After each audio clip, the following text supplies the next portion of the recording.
Abi.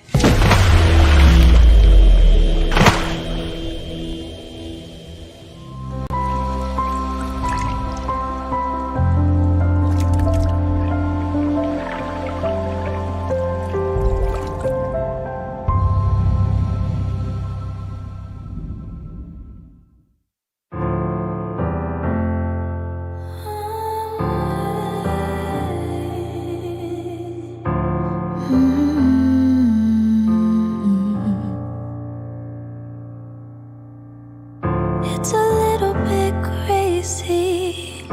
You're suddenly blurry now. I wonder if anything was real.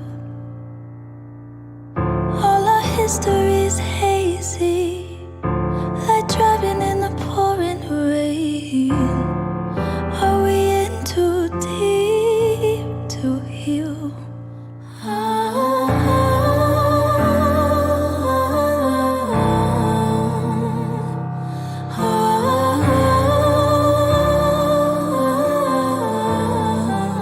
You tell me that you're sorry, we'll make up tomorrow.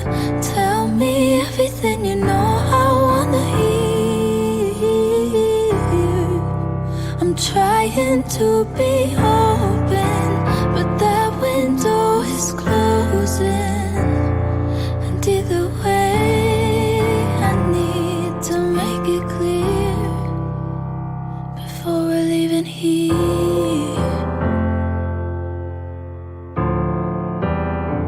Before we're leaving here.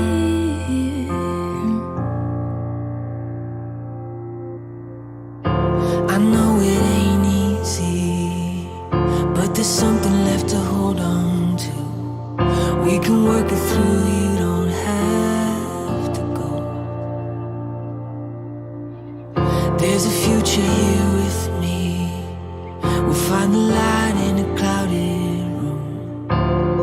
Not giving up until you know.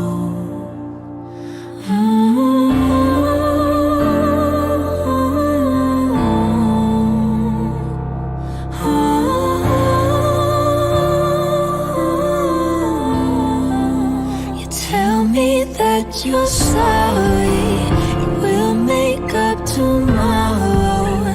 Tell me everything you know I wanna hear. I'm trying to be open, but that window is closing. And either way, I need to make it clear before we're leaving here.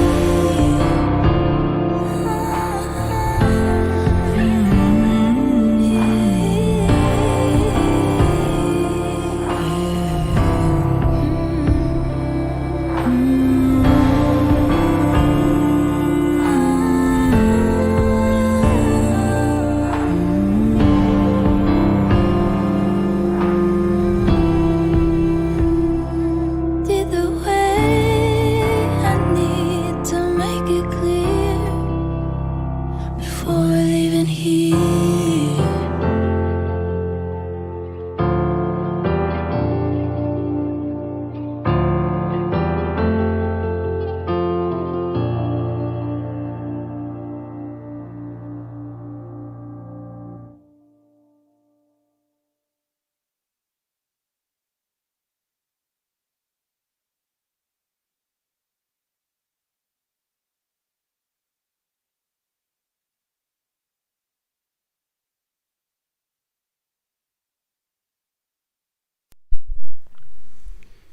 And shalom, everyone. Shalom. I want to welcome everyone to the house of the Lost Sheep of Israel.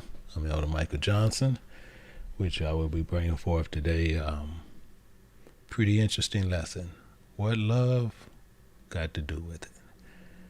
And pretty interesting. We're going to be going through this quite a bit. But before we actually get started, I want to make sure that it will be another in-depth teaching, which you will see today, which it's been a long time coming. I was going to actually teach against the concordance later this year, but the time cannot be better than now to show where people hold the Strong's exhaustive concordance equal to the Bible. So, and many of them speak against the Paleo Hebrew keyword dictionary. So we're going to put these two together, and we're going to let them go head to head. And we cannot be biased on one side or the other. We have to be fair on both sides. So this is the only way we can do that. Because other than that, it's bias and it wouldn't be fair. So we have to match it for word and understanding what the Bible has to say. So we will be showing this today, and this will be over here today at 4 o'clock Pacific time, 6 o'clock Central time, and 7 o'clock Eastern time. So this will be going out, and this is one of the guys, his name is Ozan Stephan, over with the Churches of Christ. And they hold to this, where they hold to everything that's scripture. So today, once I start going through this, they're going to find out exactly what my profession is. Because it seemed like they didn't understand what a Hebraeus is, because they thought it was a doctrine, and then they think it's other things. So we're going to go through that, and we're going to find out a lot of things. So just even with this teaching today, you will be learning quite a bit in this one, because I'm going to go through some things over here that I would normally only do live. So it'll be a good learning time to where you can write down a lot of information and a lot of spiritual words, which I'm going to be flipping over and showing you exactly what it means. So this, if you get a chance, make sure you catch that, because that is going to be a very interesting lesson. And that's today at 4 o'clock. But back with this here, I want to make sure I got some of my inputs going on here. I want to make sure these inputs is right. And some of the inputs wasn't there. But what I want to do is make sure that everything that we're doing, and as we're going forth, is quite different on what we're going to be looking for from here this day forward. So what love got to do with it? What do love have to do with the Bible? What do love have to do with anything for that matter? And Yahushua, or some of you Jesus, has everything to do with it. Has everything to do with, according to Scripture. We need to find out exactly what it is, because he said it has a lot to do with it. We're going to start going through this and look at it in depth to find out exactly what he's talking about. So I want to invite you over to Matthew chapter 10. We're going to look in the first box over here. Matthew chapter 10. And we're going to go over here to verse 37. But we're going to focus on 37. We're going to look at that real close, because he's telling us something that we really need to pay attention to, because this is not nothing that we play with. We have to remember that our lives is on the line. Our lives on what's to come is on the line. And he says this here in verse 37. He says, "He that loveth father or mother more than me is not worthy of me. Including he that loveth son or daughter more than me is not worthy of me." This, I'm telling, this is coming directly from him. And if you love even your husband or your wife, or your father, your mother, your children, your friends, your birth mother, or whoever you want to put there, you love it more than him, he's telling you right up front, you are not worthy of him. This is, some people are going to have a problem with it.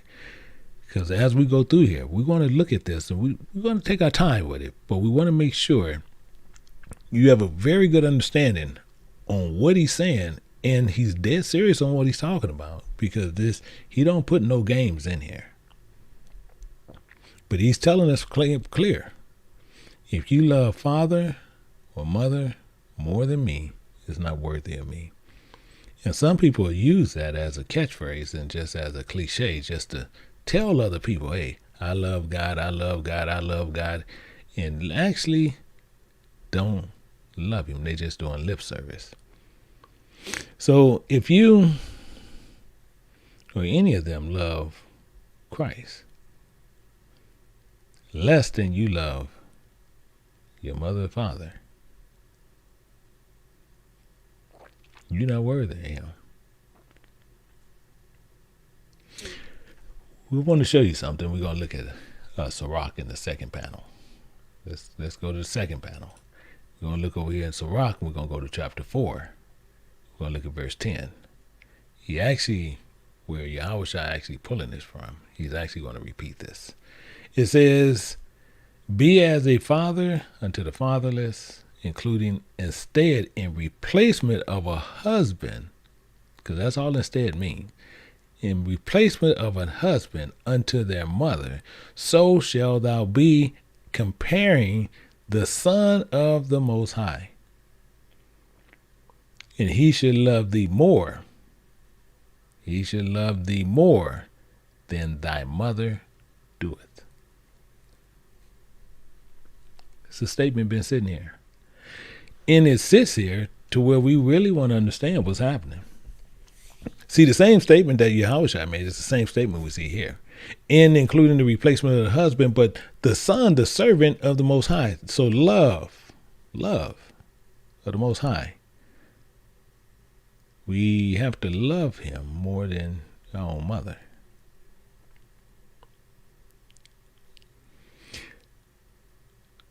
So the only thing we can do, we need to really start picking this apart.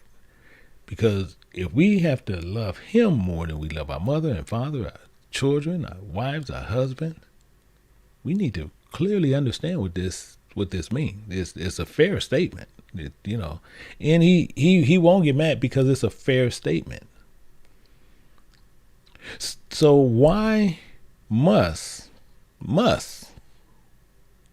Because he's saying if you love him, you love them more than him, we not worthy. So it's coming down to why must it be that way? Why must it be that way? And it has a straightforward answer to it, but we just want to deal with what we have in front of us. Because we know one thing. If he's saying you have to love him more than you love mother and father, so we know Christ is the building block of the foundation of love. We can write that down and keep that in mind. Because Christ is the building blocks of the foundation of love, according to doctrine of God and not according to men. And we're going to dig into that. That's what we got to look at. In fact, we'll look at Jeremiah chapter 1. We're going to start over here at verse 4. We're going to start at verse 4. And it says this. It says, then the word of the Spirit of God came unto me, saying. So he came unto Jeremiah, but he said something. We want to know what he said. He says, before I formed thee in the belly, I knew thee. Including before thou comest forth out of the womb, I sanctified thee. Including I ordained thee a prophet unto the nations. Wow. So he formed us in the belly of our mother's womb. He sanctified, separated. Then he ordained us and called us to the ministry as prophets unto the nations. So this is really clear on what he's saying. And he's telling us up front what he's doing. Or will we be examples? Because he sanctified us. So are we examples to this perfecting process? That's what we got to look at. Are we being examples of this sanctification. See, because he's using a lot of things to which he's telling us exactly what he did. He ordained us. He sanctified us unto the nations. He knew us before we knew ourselves. He knew us before our parents knew us. But as I said, excuse me, we want to keep that there. And what we have to remember is he is the building blocks. He's the foundation. So we got to look at this in a lot of different ways. We have to look at the operation and administrations of Christ's love. That's what we have to keep in mind. And for everyone who's keeping notes and everything, just write that down. Just say operation and administration of Christ's love. Operations and administrations of Christ's love. I want you to keep that there because we're going to keep that focus as we continually go down through here, and we want to understand what he's saying. Because some of the operation and administration was given the ability of the words of wisdom. See, some of it, the operation and administrations are given the ability to have the word of wisdom. And some will have the word of knowledge. These are the operations and administrations of Christ's love on what he's doing to do something. And those two is important to have. See, some of the operations in his foundation, he gonna be teaching faith. He ordained us prophets. Keep that in mind. He keeping us as prophets, mouths of God. So if that's the point, then some of us going to have the operation of teaching faith and how it works. Teaching faith and how it works. Now we have another one also. Some will have the operation and administration of the healing gifts. Are you with me? So some going to have the operation and administration of gifts of healing.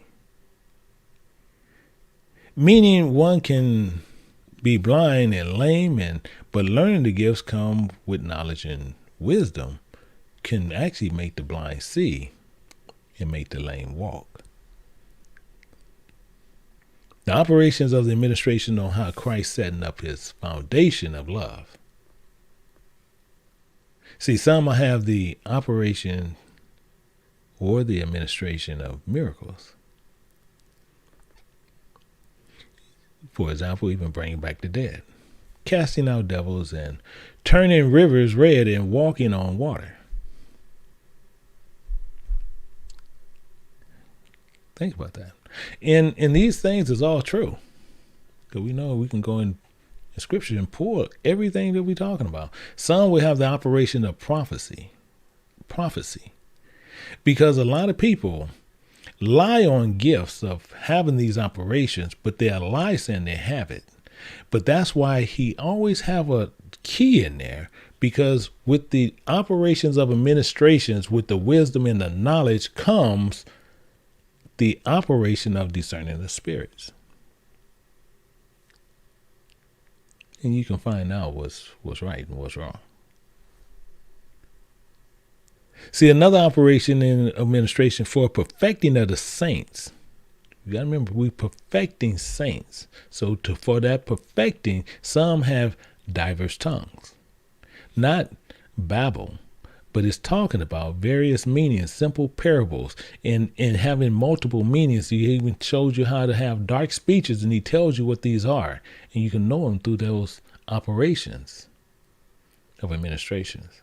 Depending on which one you're working in. Depending on what department you're working in. Some people are working in all the departments. Some are working in a few. Some are working in one. It just depends on what department you're working in. The operation of administration is given to ability, the interpretation of the tongue, the meaning of those things. And those are similitudes and examples of them all, and are divided unto the workmen for the perfecting of the saints. So all those administrations are there. All those operations are there to help us build his foundation, because he's building a house. Let's look at this in Ephesians chapter 4, verse 13. I want to show you what's going on here. He's telling us here, he says, till we all come into the unity of the faith including of the knowledge of the servant of God, unto the perfect man, unto the measure of the stature of the fullness of Christ. Wow. That's telling you, you see how it's telling us a lot, because until we come to the unity, mean we being tied to the same identical faith. Until we come to the unity, the same identical faith, we being tied to the same thing, understanding what the knowledge is about, talking about the Son, the servant of God, into the perfect man, perfect choice, meaning the upright vessel in the measure of the fullness. This is all clear. It's not hard to see and not hard to think about. In fact, it even gets back in verse 14. It says that we henceforth be no more children, tossed to and fro and carried about with every wind of doctrine by the sleight of men, including cunning craftiness, whereby they wait to deceive. Exactly what we do. We have men that do these things, having the training and learned under different diversities of operation and built in faith and different things. So you have them where they cunningly and they waiting to deceive. But if you have and you part of this operation, the foundation of God, to where He's building something, that's all, you're on a whole different level. So you have the understanding and discerning of those spirits, then you'll know. But once you have wisdom and knowledge and understanding, and have the ability to discern spirits, not being carried about every wind of doctrine, being tossed to and fro, you know what part that you reside in. See, as doctrines in the places, and some people teach these doctrines in places like the churches of Christ, these places like that, and they teach those where they toss you to and fro. The Mormon churches, the Jewish synagogues, you name them, they're there. You name them, they're out there. So the catch still becomes, what is love? What is love? What is love? Because He's building the foundation, and that's what we have to build on. Because we need to know what it actually means to help us out. We need to know what it means, and that's the fair question that we got to continually focus on, and we have to continually chase to know what's going on. In 1 John chapter 4, in verse 10, it says this. It says, herein is love. Herein is love. And what is it? What is love? What is love?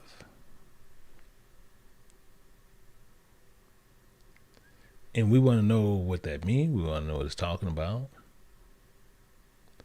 We want to know what's happening there. Herein is love. So the best way we can do this is find out exactly what it's talking about. So let's go a little bit deeper on this and find out a little bit more. And it says, herein is love. It says, not that we loved God. See, this is the problem of the focus of the point. It says, not that we loved God. So a lot of us have this problem because people will tell you right up front. So they, I love God. I love God. He said, not that we love God. So love is special. It's a special word. It has a foundational meaning. And we want to know foundationally what it means. Foundationally what it means. And I use it all the time. And we've been priming, so somewhat we can say priming the pump all last year. Priming the pump, telling you what it actually is. And it means to promise foundationally. Promise foundationally. So when a lot of people read it, we know what it means. Promise or promised. So if you promised it, you already did it, or you promised it, you promising it. So we already had that when we was priming the pump all year, but a lot of things are starting to get a lot more serious, and we need to really know what it spiritually means. Love. We need to know what it spiritually means. So if we know what it spiritually means, we can find out more so how to do more with it. We can find out more so what to do with the foundation of this. So love is very simple.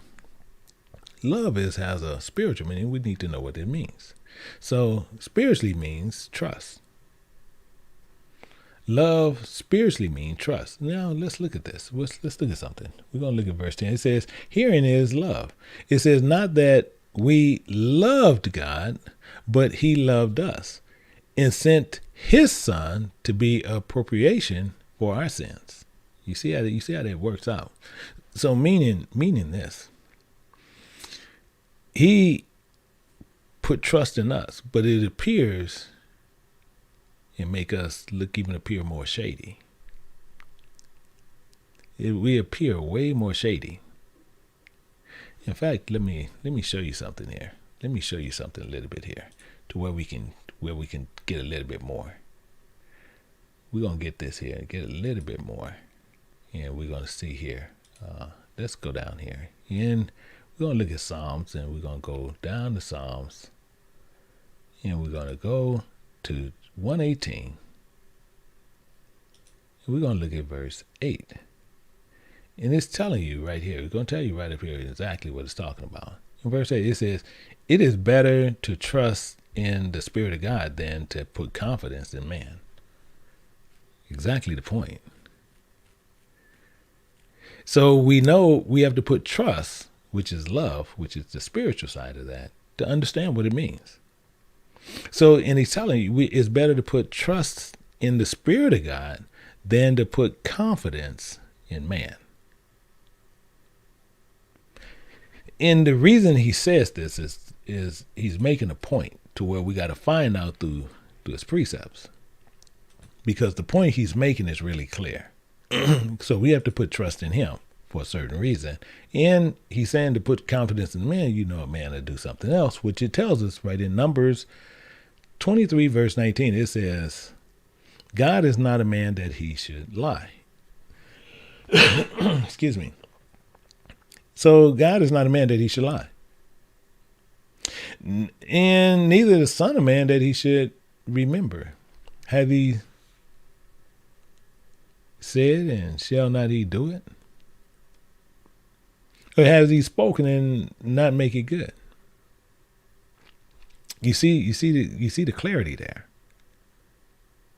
So God is not a man that he is about to make a promise that he cannot fulfill.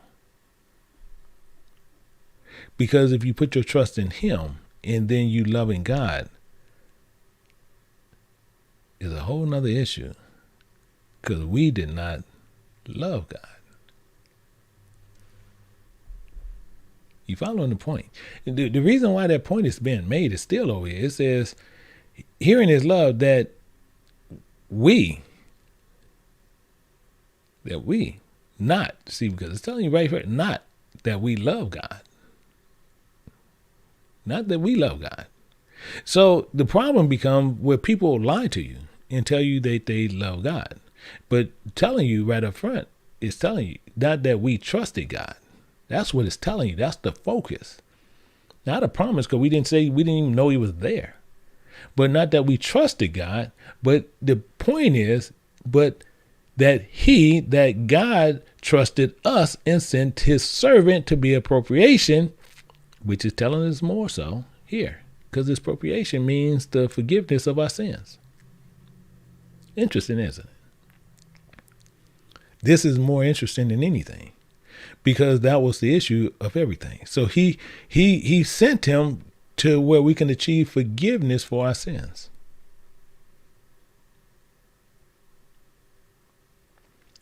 And we didn't even trust him. And we was the ones causing all the havoc and all the problems. In fact, to show you even a little bit more here, we're We're going to go down and we're going to look at Isaiah. I want to show you something in Isaiah chapter 29. In chapter 29, we're going to look at verse 13. And it says this, and it's real clear here. It says, wherefore the Creator said, for as much as this people draw near me with their mouth. We sit there and we all have done it. Some of us have done it. We sit there, I love God, I love God. You talk about how much we love God. We do this and we draw near him with our mouths, because we'll tell you out of our own mouth, I love God. I love God. You see it everywhere. He said right here, he says, wherefore the Creator said, for as much as this people draw near me with their mouth, and with their lips do honor me, but have removed their hearts far from me, and their fear towards me, their desires towards me now is taught by the precept of men. Think about that. Now our desires towards God is taught by men, because men now put themselves a little bit in front and put God on the back burner. Why? Because we don't trust God. I don't care how we look at it. You can sit there and say what you want, but you don't trust God. Because if you say you trust God, then you love him. But he's saying you draw near to him. He's saying this is his mouth. He says, wherefore the Creator said. So if you sit there and you say, well, no, I don't say that, I never said that, then you sitting there and you saying God lied. So you watch what you say. Think about what you say before you say it. Because he's telling you right up front, they draw near me with their mouths and their lips do honor me, but their hearts is far from me. Their fear, their desire towards me is taught by the precept of men. So let's get off of this lie, this stump that we sit there thinking that we sitting there, we these good people. Trust. Do you trust God? No. He already told you. He said not that we trust God, because we didn't. Let's look at something. I want to show you something to where we want to dig a little bit more and bring this a little bit closer to each and every one of us. And see, in everything, what you got to remember, no matter what I teach, it's for us all, me included. And we're going to look at this in Malachi chapter 1. We're going to look at verse 2. And we're going to see even more so where he talks about it. He says that, he says, I have loved you. I trusted you. I promised you. Don't that make us feel teeny weeny now? He says, saith the Spirit of God. I want to show you why that is so effective over there in Isaiah. Watch what we say. It says, and ye say, wherein hast thou trusted us? Where have thou promised us?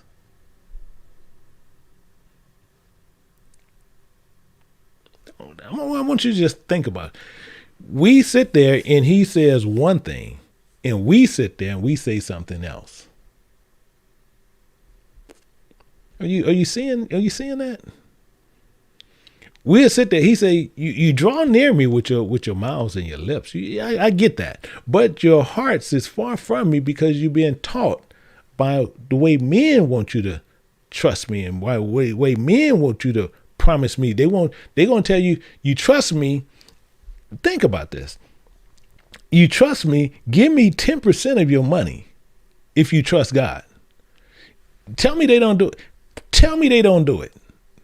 They'll sit there and say, you give $100 today, and if God don't give it back to you, we'll give it back. If he won't give it back to you tenfold.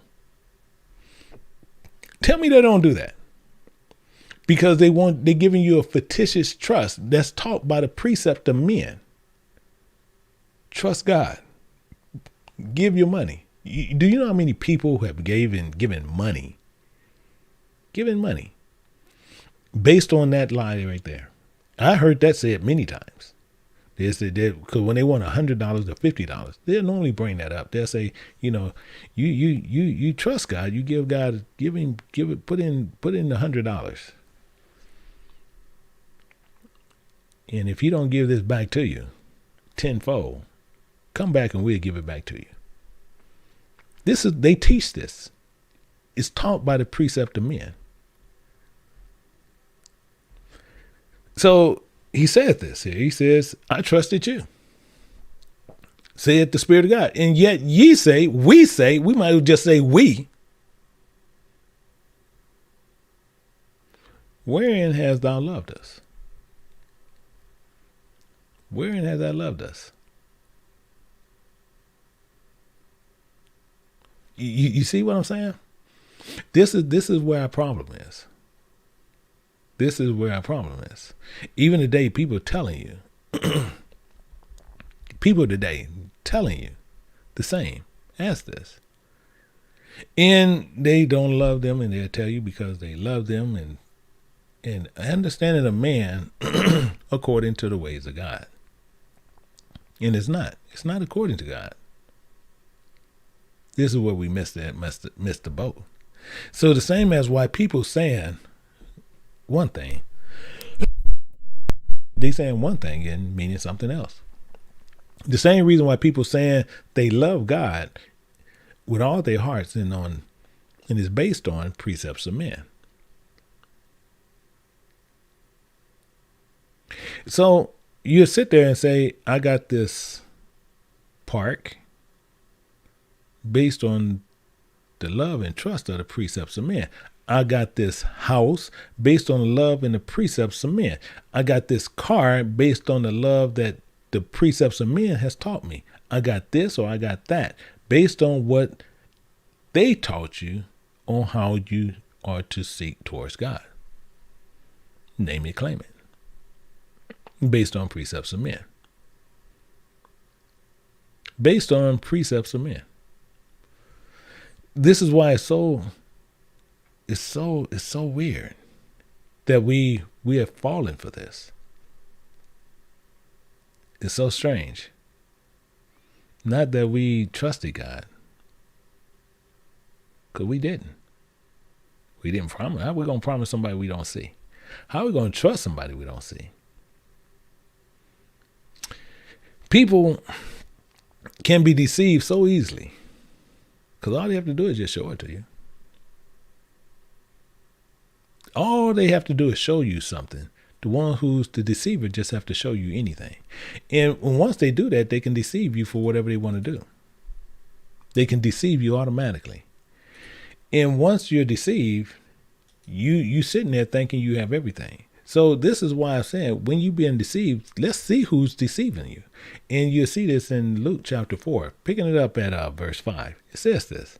It says, and the devil is who it is, who's deceiving us. It says, taking him up unto a high mountain, showeth him all the kingdoms of the world in a moment's time. A moment of time. This is what he does. He showed him all the kingdom so he can physically see this in a moment time. Physically see this. And the devil said more. He says more here. Watch what he says here. He says, and the devil saith unto him. So you can say, let's remove him. We got to get rid of him. Just say, and the devil said to me. Get rid of him. Put me there.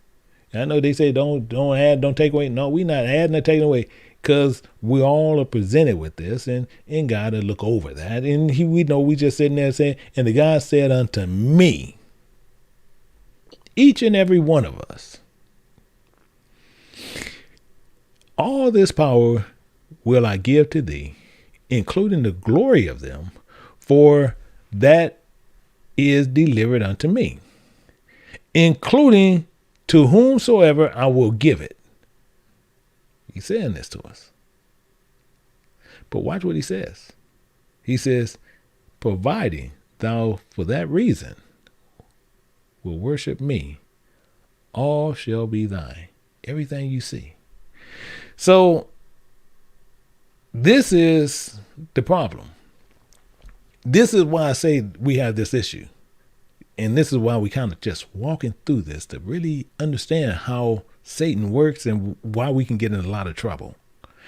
Because Satan is showing us physically something. He showed us the house. He showed us the car. He showed us the park. He showed us all this stuff. He showed it to us. We can see it.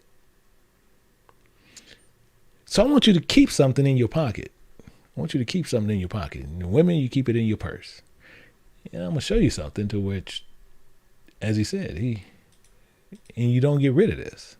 Because the main thing is we're not here to justify ourselves, but we're here to try to correct the wrong that we have done towards God. Keep that in mind. You should never be sitting anywhere where they're teaching you all things is glorified under you what you're doing. You're here to sit there just like going to a doctor to find out what the problem is so way you can correct it. That's what should be happening. In 1 John chapter 4, we're going to go down a little bit more. And we're going to look at this and find out what's going on. And this is why we had a problem. It says this in 1 John chapter 4, and picking it up at verse 20. It says this. It says, if a man say, I love God, and hated his brother, he is a liar. Why is he saying that? Because you can see your brother, but you hate him, but you can't see God, but you love him. You see that? That's weird, huh? The same thing. You say you promise God who you can't see, but you hate your brother who you can see. Or you trust God who you can't see, but you don't trust the guy who you can see. You see the problem? The same as any man say he trusts God. However, he hates his brother. He's 100% a liar. 100%. I can care less how we look at it. He's a liar. And it says, have you ever seen God the Father? We got some people that lie out there. Yeah, I see him all the time. They telling you a bold-faced lie. See, we're not here to sugarcoat people. I don't think that was really nice. Yeah, okay. It's no reason to sugarcoat because they lying. You need to read that. You need to read that what we got putting up there now. Some strong chastening is going to be happening here. Some strong chastening is going to be going on here.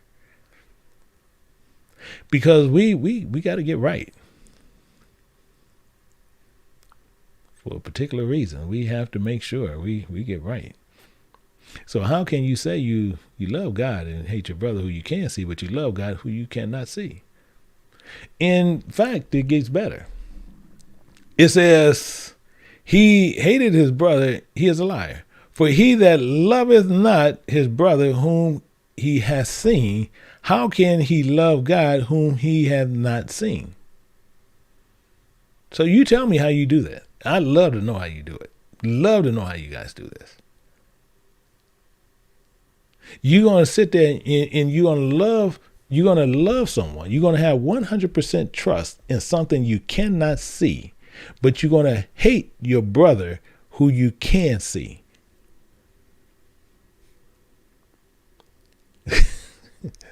I'm telling you, it just makes you also just kind of laugh. Makes you kind of laugh. Because I have told you of this man. But many people have because people will tell you about even Jesus, Yahushua. And people will tell you how much they love this man that existed a few thousand years ago. It's interesting how much how much they are interested about it. The reason why I say that is this. Because the imagination of, they say they trust this man. They trust this man from a few thousand years ago who they cannot see or get to know. Just based on the imagination on what was taught by men. So how are they going to trust him and hate their brother? Or better yet, how can they trust God who they have not seen? Even to the point of saying they will lay down their life. And the devil already said he takes you up and he show you these things. In fact, he do even a point better. He do a point better. I'm gonna show you why. He do a point better. And I wanted to show you this. And hopefully everybody got their wheels turning. They sitting there like, yeah, I'm seeing what's going on. Yeah. Because we want to look at this and we really got to look at ourselves. In Revelation chapter 17, verse 6, it says this. It says, including I saw the woman. I saw the spirit drunken with the life of the saints, including with the life of the martyrs of Yahushua, of Jesus. Wow.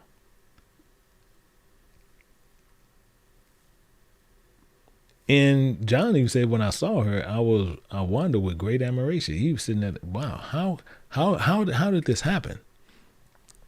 Because Satan can take you and show you things that is temporal, but you want them through the lust that you want them so badly for, and God don't do nothing but trust and give you promise.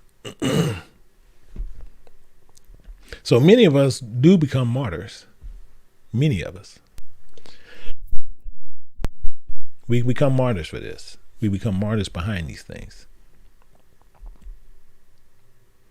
And because what she's offering is full of abominations and fornications and filthiness. It even tells you that. She's full of these things. But we see them and we lust for them. So that's why I said, in the back, we're gonna be doing an exercise in the back today. And if you guys get a chance, please be more happy to come in the back, because we changed it to where we can take way more than all that want to come in the back. So we can take a lot more than what we normally take. So we will be back. We can accommodate quite a few hundred people. But we got to do this exercise. Because the main point is, how can you trust God who you cannot see?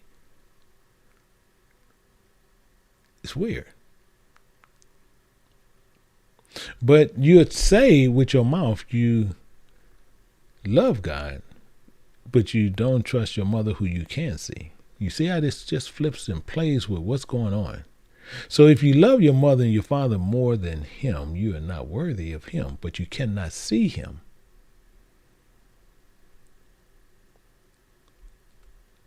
Tells you that. He said, if you love father and mother more than me, you're not worthy of me. He says this. That's why I kept it. This is why I'm actually keeping it there right now. This is why this is there. He says that he that loveth father more than me is not worthy of me. He, including he that loveth son or daughter more than me, is not worthy of me. It's interesting. The reason this is so interesting, because a lot of us are going to continue to do lip service. But then it's getting closer to what we need to understand what is love. And the reason we have to take our time to walk through this, because some people, you just drop it on them dead. Oh man, I don't get it. No. So I'm more than happy to take my time to do this. Because we're getting closer to what we need to understand. As your father and more of a process. Because with your father and mother, the reason you love them is the same purpose on what he's talking about with him.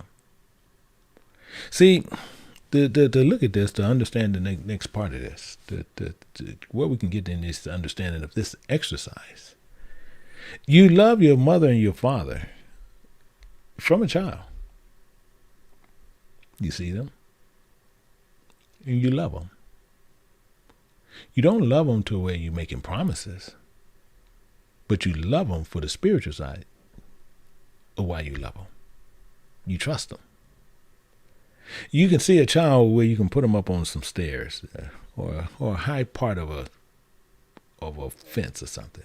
You can tell them to jump into your arms, and that child will jump in your arms and won't think twice. If their father or mothers have their hands out, that child can see, don't even see the ground. That child will just jump in the hands of the father or mother who has their hands out. I see it time and time again. I used to do my children the same way. I can put them up on the fence, a little bit taller than me, put them up on there, put my arms out, and they'll jump right into my hands and not even think twice, not nervous. They just jump. Not because they love me, as in love as in flesh, but they trust me. They trust they wasn't going to fall.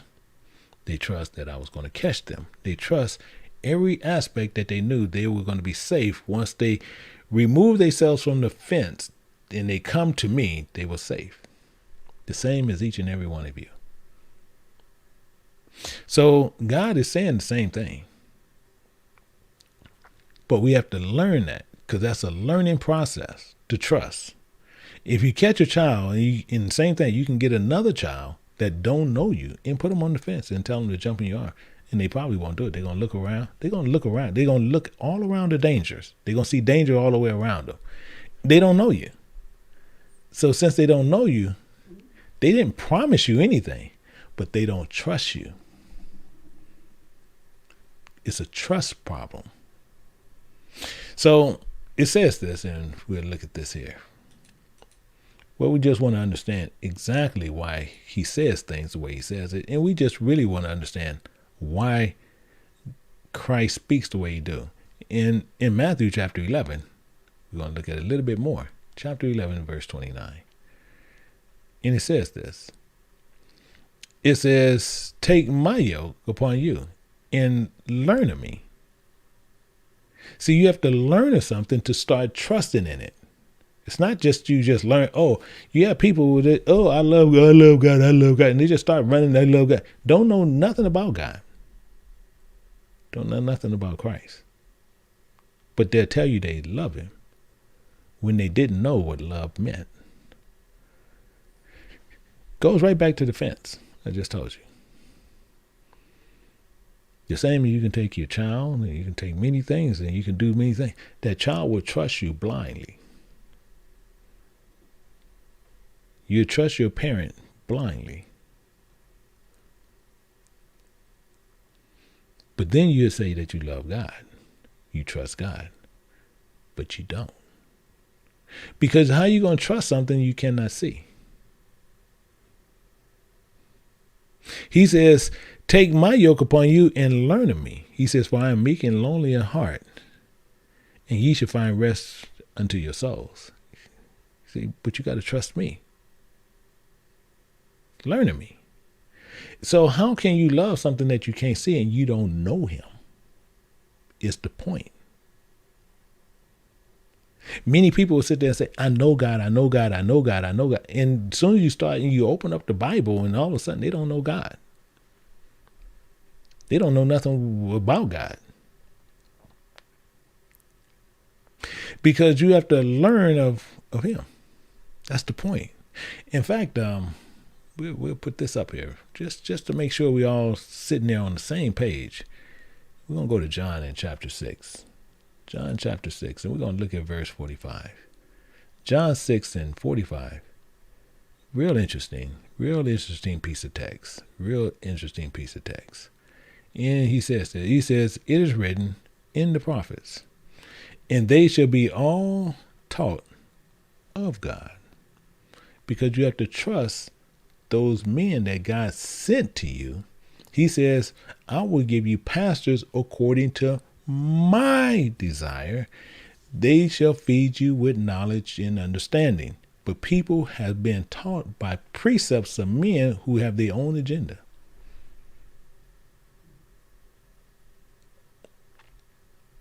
Watch what he says here. He's making this clear. He says, every man for that reason that have heard and have learned of the Father cometh unto me. So when you actually learn the truth and what it actually is, you're going to come to him. No man should be teaching where he's glorified in any way, shape, or form. No man. Not when he's talking about this, because he's irrelevant. He's irrelevant to the point. Same as myself. I'm irrelevant to this. I'm irrelevant to this teaching. I mean nothing to this teaching. He says, present your body as a living sacrifice, wholly acceptable is your reasonable service. That's all I can do. And once I do that, everything that comes out of my mouth is not of me, it's of Christ. So I'm irrelevant to the point. That's the focus, is God. That's why he says, and then he uses your body to tell people about him. So you can learn of him. The same as you can learn of your father and your mother. Same as you learn of your brother, your sister. Same as you can learn of your husband and your wife. See, it's not about love as people's talking about flesh. Trust is the focus. Trust is your focus point. And that's why he says that. That's why he makes sure you get that. He says, take my yoke upon you and learn of me. Because once you start learning of Christ, once you really learn of him, you start understanding how he is. He already told you in Numbers. He said he's not a man that he's going to lie. He's not going to lie to you. So how does this translate to us? He has this all worked out for us to where we can really understand Christ all the time. And once we sit there and we learn of him, we know a couple of things. He said, God is not a man that he should lie. He's not a man that will sit there and tell you something and not do it. So he says this also in Psalms 89 and verse 34. He says the same thing. He says, my covenant will I not break nor alter the thing that is gone out of my lips. I'm not going to alter nothing. I'm not going to change nothing. Man changes his mind. The man changes his mind quickly, but he don't. Think about that. He's saying, but learn of me. Learn of me and you'll see that this is how I work. But once you start learning, now you can learn to put trust in me. And once you start putting that trust in me, guess what else kicks in? That faith kicks in. So when you're up on that fence, it's a different ball game. It's a different ball game. It's just like you see your mother or dad there. Just like you see them there now. And you see Christ. In fact, let's look at something. Now let's go back to something. We had a young brother. We had him in the back, and I'm having him doing something for me. And I know he has succeeded in doing it, so I'm not worried about it. But the main thing is this. This is it. And this tells you in Hebrews chapter 11 and verse 1. It says, now faith is the substance of things hoped for, the evidence of things not seen. Faith, trust, is the substance. So the Spirit of God tells you the same thing. Same thing. Because he wants you to trust in something you cannot see, but it's the evidence of things that is not seen, which is really seen in evidence of things that is hoped for. The same as when you're on the fence and you decide you're going to jump off and you having Christ catch you. Same thing. Same thing. The same as what we see here. The same as God would say, we fully trust God on something we can't see, but we cannot trust what we do see. So if you cannot see the Spirit of God, how can you trust the Spirit and know the Spirit is from God? That becomes a question. And these are valuable questions that I bring up validly because I have the same questions. How can we trust something that we can't see? For example, the same with myself. You never put me off the marker of trying and seeing what I'm about. It's not that. You have to trust what you trust, but you try everybody. You have to remember your life for eternal is on the line. And you don't need somebody coming to you, myself included, and lying to you about scripture.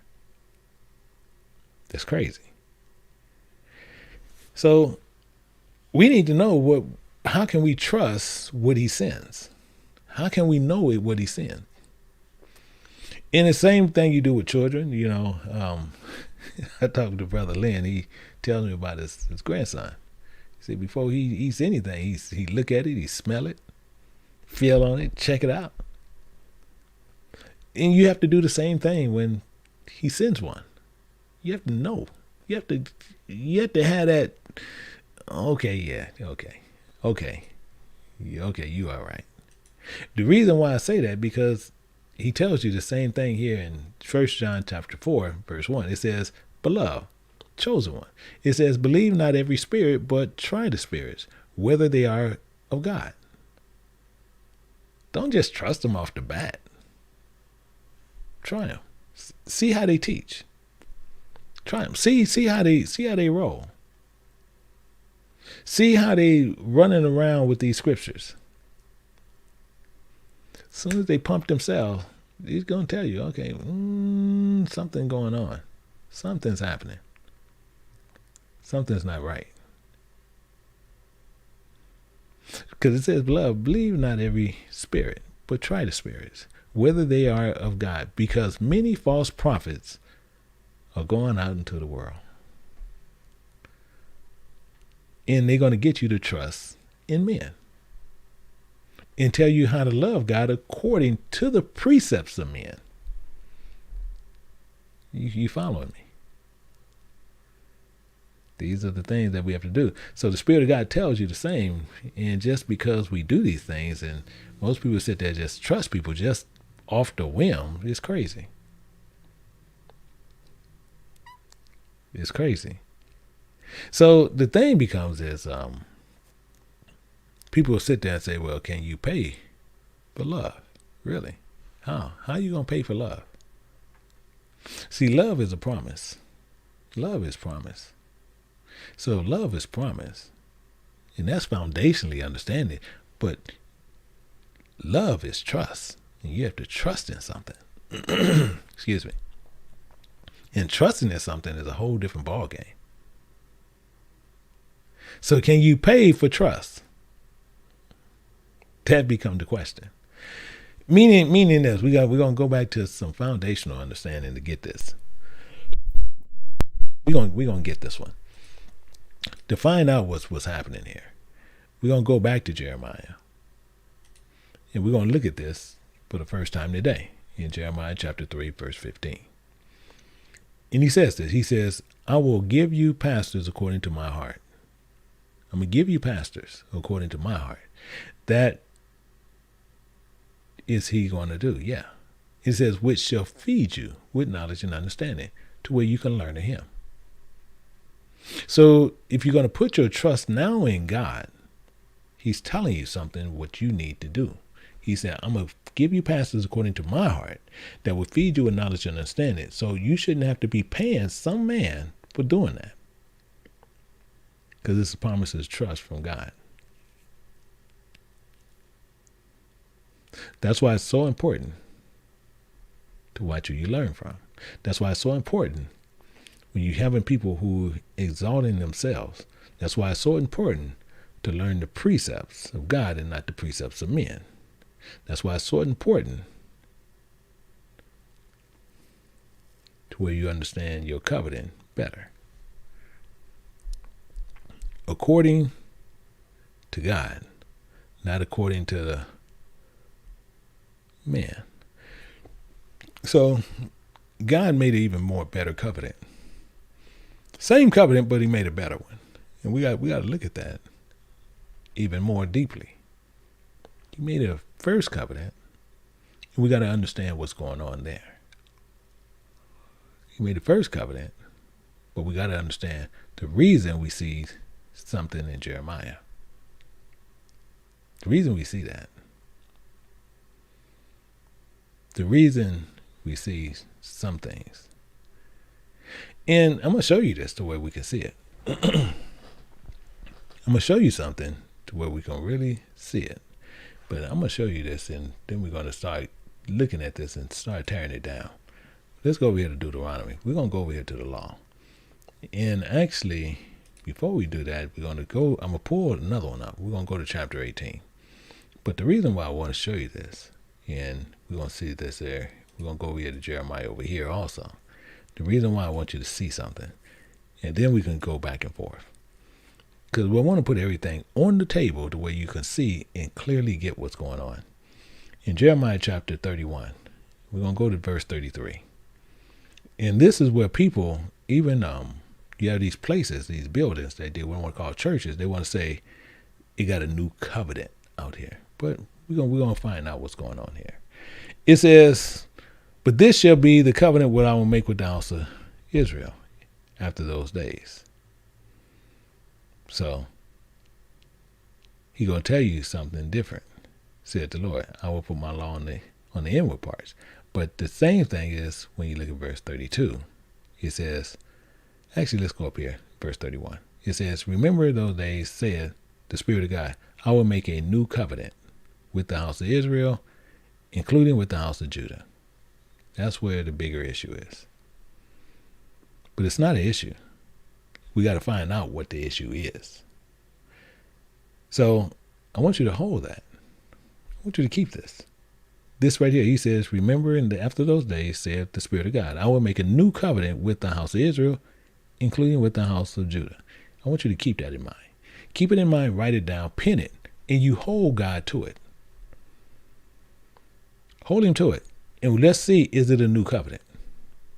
Or let's see, did he change something another way? Or was it something that was agreed upon to change? So that's the issue. And this is what people talk about where the problem is. But we're going to find out something. So let's go here to Deuteronomy chapter 18. We're going to look at verse 15. We're going to find out some things. In verse 15, it tells you this. It says, and the Spirit of God, the Spirit of thy God, will raise up to thee a prophet from the midst of thee of thy brother, like unto me. Saying just like Moses. And he says, unto him shall ye hearken. So this one that I'm going to raise up, he's going to be just like Moses. He's going to be telling you about the word of God. He's going to be doing these things. You hearken to him. He says this, and where he's going to sit there and he's going to talk about some things in here. Because what happened with this is where we're going to learn some stuff that's going to be real peculiar on what's going to happen. We're going to go into this, and we're going to see this in verse 16. It says, according, you see right here, according to all that thou desirest of the Spirit of thy God in Horeb. This is the important part. So I want to make sure you write this down. We're going to take our time. We're going to walk through it. I'm going to make sure you really get it. I'm going to make sure you get it. That I promise you. And it's telling you this really, really clearly. Because Horeb, I want to tell you what it spiritually means also. And we want to know why it's saying this and why it says it this way. Because Horeb is Mount Sinai, which is a desert, which is desolation. That's all it's telling you. That's all. Don't look at it no other way. Because this is the way the Bible actually is showing you what's going on. And he says, in the day of the assembly, saying, watch what the problem is. Here it goes. Because once we was there, we said something. It says, let me not hear the voice of the Spirit of my God. We don't want to hear him. And we saying, neither let me see this great fire anymore, that I die not. I want you to keep that in mind. In fact, I wasn't going to do it, but we're going to tell you what I am going to do it. Let's go over here. I'm going to show you. I want to make sure we really transparent here and really understand where we're coming from with God. And we're going to go over here to Exodus chapter 19. We're going to pick it up at verse 10. In Exodus 19, verse 10, we're going to find out some things that really went down, and we want to get a full understanding of what's happening here. So this is what went down. It says this.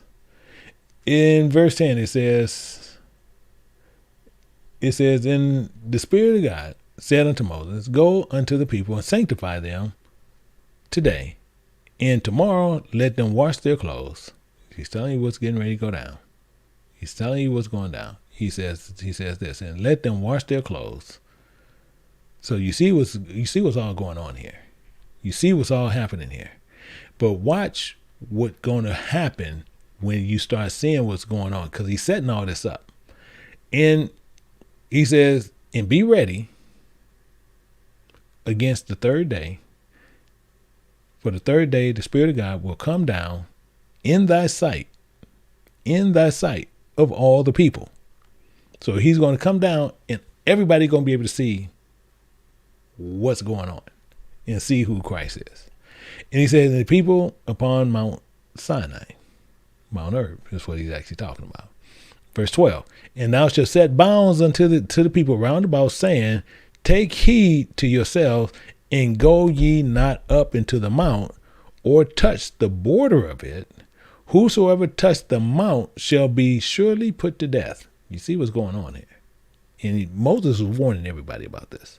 Verse 13, and it tells you this. It says, "And there shall no hand touch it, but he should surely be stoned or shot, though, whether it be beast or man, it shall not live.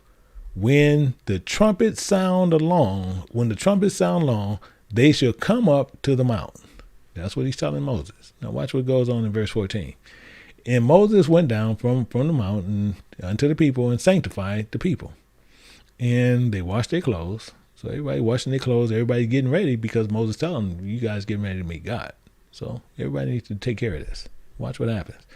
And it says, "And he said unto the people, Be ready against the third day. Come not at your wives." So he's sitting there. Don't even try to get with your wives. Have intimacy with your wife. Don't do anything. Third day, everybody, all of us gonna get together. We're gonna go meet God. So verse 16, "And it come to pass the third day in the morning, and there were thunderings and lightnings. All hell done broke loose." To us. It ain't broke loose to God. It done broke loose to us. Thunderings and lightnings. All hell break loose. Including a thick cloud upon the mount where we got to go. We walk outside, and Moses saying that's where we got to go. We got to go over there, and all hell to us is breaking loose. And then it says, in the voice of the trumpet exceedingly loud. Now we got problems. Exceedingly loud, so that all the people that was in the camp trembled. I told you, all hell done broke loose to us. But it gets better. It gets better.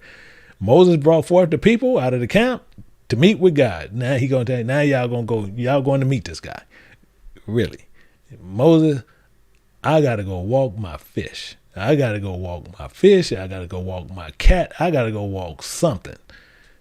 Because this is what he's saying. Y'all, okay, well, let's go meet God. And he's taking us right where this is. He's taking our forefathers right where this is. Right identical where this is. So what happens here?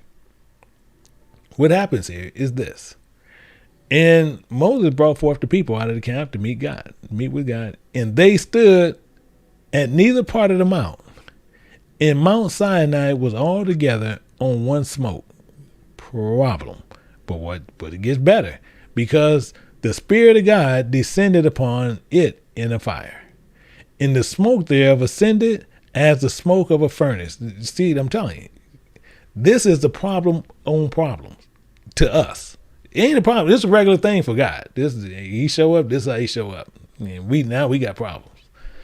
And it goes on more. It says, "Smoke of a furnace, and the whole mount quaked greatly." Now you're talking about people don't like earthquakes. Okay, it's telling you right there. The mount quaked, so it's shaking. So I guarantee you, they felt it. Problem again. Not a problem for God. He just showing up. He's showing up. All hell breaking loose in our world. And it says, And when the voice of the trump sounded long, and the wax louder and louder, Moses spake, including God answered him by voice. Now it's time to get on up out of there. See, that's what went down with us. We already know this is what went down. People said, oh, I would have just stood there. Okay. Everybody trembled. But watch this, verse 21. It says, well, we're going to go down. It says, and it says, and he came down upon the mount, and top of the mount, and the Spirit of God called Moses up on top of the mount, and Moses went up on top. All problems, all hell breaking loose. But watch what goes on here. And the Spirit of God said unto Moses, go down, charge the people, lest they break through the Spirit of God to gaze.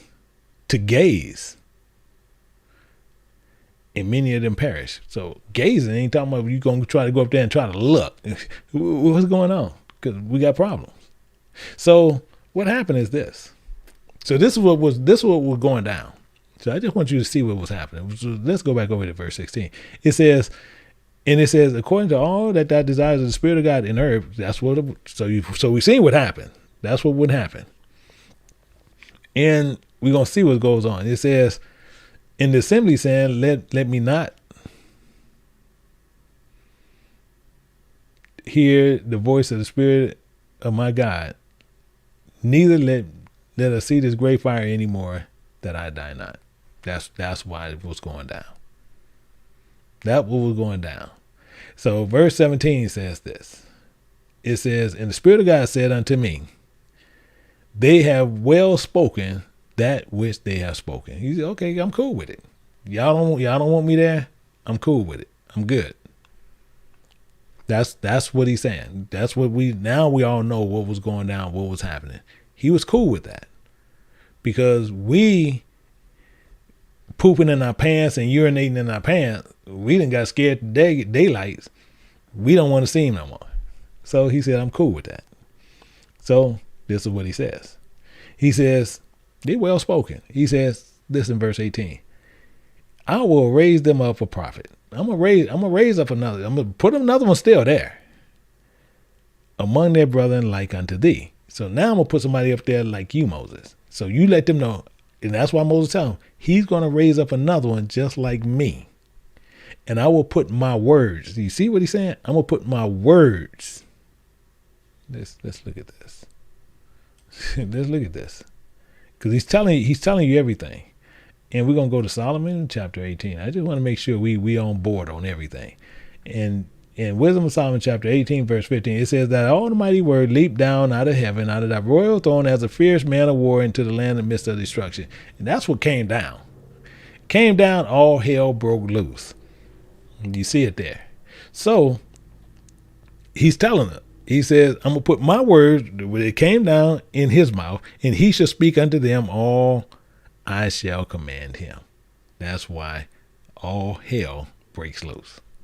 So just like Moses, he's putting his words in his mouth and he's telling everybody, but he's going to make sure something is real specific. He says, including in verse 19, including it shall come to pass that whosoever will not hearken unto my words. So don't have nothing to do with the man. Don't have absolutely nothing to do with this man. If you don't hearken unto my words, don't have nothing to do. That's why he said, which he, who, what man he put there, shall speak in my name, I will require it of him. So, what are the differences of the covenant? That's the catch. What are the differences of the covenant? So, that's a good question. So, what's the differences? Let's look at it a little bit more. Let me show you something. I'm going to show you something. Let's look at it a little bit more. As we going through this, we might well same thing. Like I said, we're going to make sure we see everything. We're going to go to Exodus chapter 23. And we're going to look at this at verse 14. And I want you to keep this there. It says, this is what's required. We see what is required now. It says in Exodus 23 and verse 14, it says 3 times, thou shalt keep the feast unto me in a year. He's making this clear. This is clear. And he goes on more. He says, thou shalt keep the feast of unleavened bread. Thou shalt eat unleavened bread 7 days, as I commanded thee. See, most people don't even know what this stuff means. That's the problem. And he's saying this, and then he says, commanded thee, and he says, in the time appointed in the month of Abib. Exactly the point. But watch what he says. It says, for in it cometh out of bondage, and none shall appear before me empty. Empty. We have to learn of him. That's why he's saying this, and why we can't appear before him dummied up. We appear before him dummied up, we have a problem. But watch what happens. And it says, in the feast of harvest, we got to know what that means. The first fruits, we got to know what that means.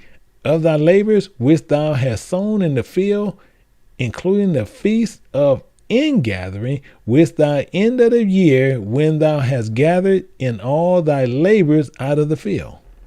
But watch this. 3 times a year, all thy males shall appear before the Spirit of thy God. Now, we didn't want to see this no more. See, this is the catch. This is what people mess up on. This is the catch. This is what we're supposed to do. So the second we appear, and we can't appear before him empty, so we have to study to show ourselves approved. When we do end up coming before him, we need to know what's going on. This is all he's saying in a nutshell. So let's go back over here to Jeremiah. And we're gonna get the information over here why he said this, and now we can see why and understand a lot more on what's going on. Now let's go to Jeremiah in chapter 31. We were just there. Now we're gonna go there and get a full understanding of what's going on. Jeremiah 31:31. And now we're gonna see what's going on. And you see what he says right there. He says, remember, the days come, saith the Spirit of God. I will make a new covenant with the house of Israel, including with the house of Judah.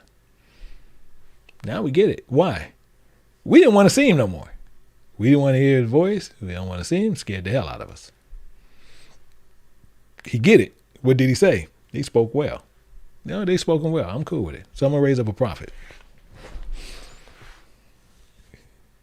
You see what's going on here. I'm going to raise up a prophet. You're still going to hear what I've got to say, but I'm going to raise up a prophet. You spoken well. I scared the hell out of you. Cool. I do it this way. So now, watch what happens. But this is a lot more clear. He says, not according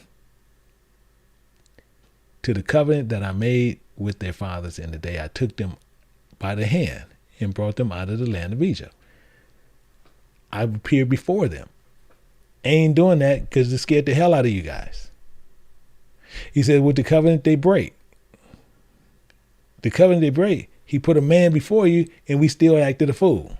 But watch, we going to go through this. Though I was a husband unto them. So you should have been obedient to him. Because that Mount Herb is telling you nothing but about desolation. That's all it's doing. So he's telling us this. He said, my covenant they break, though I was a husband unto him, said the Spirit of God. So we look at that, and the same thing is, and he's telling you right in front, he was a husband unto us. So if he was a husband unto us, then why we have this problem here? Because we'll see this here, and we'll go to I'm gonna let Paul slap us real quick. We're just gonna let Paul slap us real quick. And we're going to go to Romans chapter 7, verse 1. It says, know ye not, brethren, that I speak for them that know the law. This is why Paul actually keeps saying this. We should know the law, and we should know, it says, how the law had dominion over man as long as he lived. For a woman which has a husband is bound by the law of her husband. Well, as long as he lived.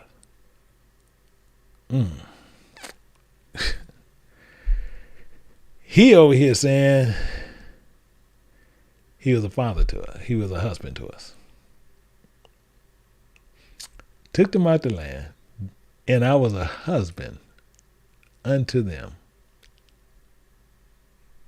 Okay, I'm not going to even harp on this. I'm just showing you where our issues are. I'm just here to show you where our issues are, and it seems like some of us are going to get it, some of us not going to get it, based on what's going on. And we're going to look at verse 33, and he says this. He says, but this shall be the covenant that I will make with the house of Israel after those days, saith the Spirit of God. I will put my law on the inward parts and write it upon their hearts, and will be their God, and they should be my people. See, this is where he got us at. This is how we set up, because now it's written upon us. So the right, where he's telling about right here, and I'm gonna use some Hebrew words, but I'm gonna tell you what they are. And right, it's telling you about he's going to express. He's going to put a record there. So it's a written upon our hearts. So he's expressing this record upon our hearts. That's what he's doing. So he's expressing upon his heart, and he's expressing his desires that is expressed upon our hearts. That's what he actually did. This is how we were set up. Set up not for a bad thing, but set up because we wanted to not see him. So he still said, no matter what, okay, you don't want to see me, so I'm going to put my word inside somebody, and then I'm going to let him speak. Is all he's saying. So he's saying this in a nutshell. And we're going to look at this all together, because he's saying, and I'll be their God. That's why he's saying this. We're going to see that. We're going to go to Exodus chapter 6. And same thing here. We're going to look at this chapter 6, and we're going to look at verse 7. He says, I will take you to me for a people. I'm going to be a husband to you. I'm going to take you to me for a people. He said, and I will be to you a God. And ye should know that I am the Spirit of your God. So I'm going to be the Spirit of your God, who I am, which bring you out from under the burdens of the Egyptians. So he made this clear. So he's telling us he's going to guide us to get back to where we need to go. He's going to guide us to where we need to go. And he's proving this where Uncle Idris said the same identical thing. And in this, we're going to look at that there. In second Idris chapter 16, we're going to see this here. 2 Idris 16, and we got to go down a little bit. We got to go down to verse 75. Verse 75, and we see that there. And it says, be ye not afraid, neither doubt. So don't be afraid, but you got to trust. See, it goes back to that trust. Trust in the Lord. He says, don't be afraid, neither doubt, for God is your God. Who is that? That's that Jehovah guy. We just seen him. He said, I'm going to take you to me for a people, and I'm going to be to you guys a God. And he's saying this, and the reason why we have the problem is this. Let me show you. And he made all these things. He made all these things there. He put all these in place. All these things in place. I'm just regurgitating some of this stuff back up to us, to where we can't get around it. And when we look at this in Psalms chapter 89, in verse 34, it says, my covenant will I not break, nor alter the thing that's going on in my lips. Interesting, isn't it? So did he alter anything? He didn't alter nothing. We did. And he said we spoken well when we did it. So, as he said this, he said, my covenant will I not break, nor alter the thing that's going on in my lips. We altered it. We didn't want to see him no more. We didn't want to hear his voice no more. He said, y'all, we spoken well. So, this is why he did it that way. So he said, you still going to hear my word, because you ain't coming in my house unless you understand it. So let's go back over here in verse 33. It says, but this covenant what I will make with the house of Israel after those days, said the Spirit of God, I will put my law on their inward parts. You see how this got this? And he says, and write it upon their hearts. See, that's why I told you, he got us. Watch this. He said, I will be their God, and they should be my people. Now watch how he nails us to the cross. He's getting ready to put us up on the cross now. Verse 34, he says, including they should teach no more man his neighbor, including man his brother, saying, know the Spirit of God. We got. Why? Because it's written upon you. We got. He wrote it upon our hearts. So the only way we change it is if we go chasing our own desires. So he got us. because he's telling us right here. He says, and they should teach no man no more, every man his neighbor, every man his brother, excuse me, saying, know the Spirit of God. For they should know me from the least of them to the greatest of them, saith the Spirit of God. For I will forgive their iniquities, and I will remember their sins no more. You see, he got us. So that's why I say it's not a problem that we try to push, but it's a problem that we have because that's there. So since that is there, we got to see what's going on with us. So this is why it says, when somebody teach and they pump themselves, they're not doing the right thing. You're supposed to see that we have the bigger thing that's going on. Watch what happens here. Watch what happens here. I want to show you something in Ezekiel. This is why we see a little bit closer now. We got to deal with him on a whole nother level. In Ezekiel chapter 3, picking it up at verse 17, watch what he says here. Watch what he says. It's really, really, really, really cool here. It says, Son of man, talking to us, and he says, I have made thee a watchman unto the house of Israel. Why? For that reason, hear the word at my mouth and give them warning from me. Why? Because he wrote it upon our hearts that we should already know him. Now we get the point. Let's look at this. He said, give them warning from me. Why? And they should teach no man, every man his neighbor, every man his brother, saying, know the Spirit of God. I don't have to tell you to know him. I need to tell you, hey, dude, you got a problem with God, bro. You act like you don't remember. All of us walking around here with amnesia. I'm just letting you know God has a problem. And he already wrote it up on you. And you got a problem with it. You act like you don't even know it. Let's go ahead. I'm gonna double down on this one. We're gonna double down on this one because just like I'm saying, that's why I say people are going to walk around. Oh yeah, we want to know this, we want to know that, we want to know this, we want to know that. No, it's not. It's not that. It's not that. In Jeremiah chapter 6, verse 10 says this. Jeremiah 10 says this. It says 6 and 10. It says, to whom shall I speak and give warning? I'm telling you, not sitting there. They telling you the gospel is the good news. No, he's giving you a warning because we supposed to already know him, but we forgotten. We transgressed him. And now we're getting we're getting more focused on what's happening here. It says, give them warning. He says that they may hear. Remember, their ears is uncircumcised, and they cannot hear. Remember, the word of the Creator, of the Spirit of God, is unto them that reproach, them that disgrace and shame and commit abominations and rebuke. God, it's right here. In something, we the one said we didn't want to see him no more. Yeah, okay, y'all spoke well. I'm cool with it. You didn't even see him trip, did you? You said y'all spoken well. Didn't even trip with us. Okay, but I'm going to do it this way. Y'all still going to hear the word. But now I'm going to write it on you. Now it's more direct. So now they just going to give you warning.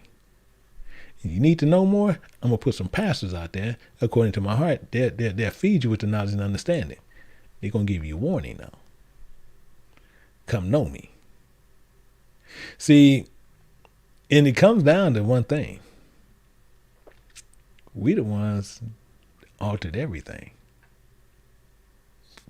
We altered everything. See, we changed the feast days. We changed the solemn assembly. We put polluted bread upon his altars. We put fatted beasts up there. We make songs that is nothing but noise to God. We did that. We did that. That's what we did. And we don't think nothing about it. And then we try to stuff it down his throat and tell him he's pleased with it. I'm telling you, we can't get out our own way. We can't get our own way for doing these things. And we think everything is cool. And the first thing we say, come know the Lord. No, you say no, You ain't got to say come no. No, you give they but a warning. Give they but a warning. Watch this. I'm gonna show you what he's saying here. It says, "Hear this word of the Spirit of God have spoken against you, O children of Israel, against the whole family which I brought up out of the land of Egypt, saying, you only have I known of all the families of the earth." Problem. Why this is such a problem? I'm gonna show it to you. I'm gonna show it to you. Let's go over here to Psalms 147. I'm gonna show it to you. Ain't no sense in not showing it to you. We're gonna go to Psalms 147, 19 and 20. It says this. It says, "He showeth his word unto Jacob, his statutes and his judgments unto Israel." But over here, he's saying he got a problem with it against the whole family. You only have I known all the families of the earth. You only.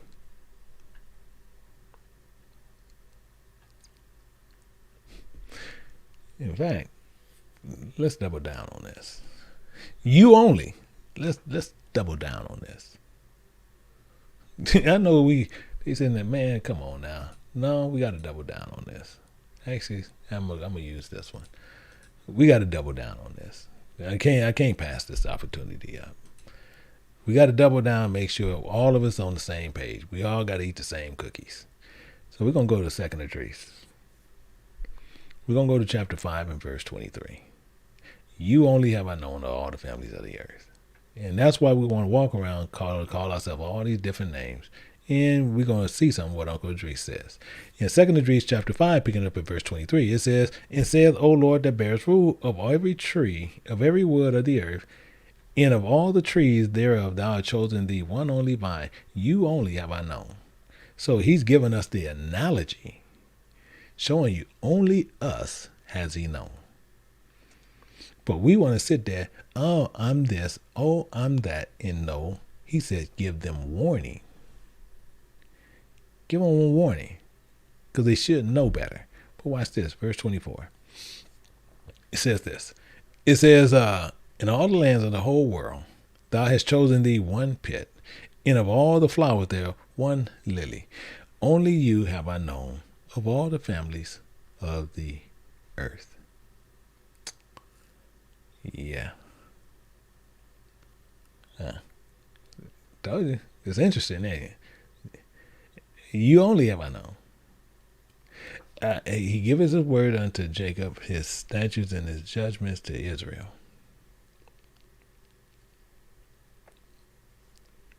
See, this is what I'm saying. But the thing is, we got a lot of us, we'll brag about that. We'll brag about it and keep doing sin. Keep doing sin.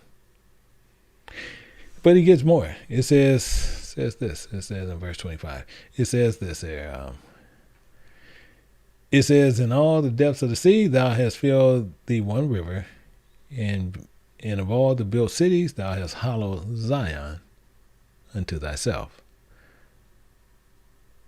And the main thing, it still is what? It still is what? You only have I known of all the families of the earth. All the families of the earth. He even given us a similitude to where we can get it over here in the Idris. Giving us the similitude of this. He says, "Of all the fowls that are created, thou hast named thee one dove. Of all the families of the earth, I chosen one." One. And I wrote what's going on upon your heart. You didn't want to see me anymore, so I said, okay, no problem. We're going to do it this way. Okay, I'm good with it.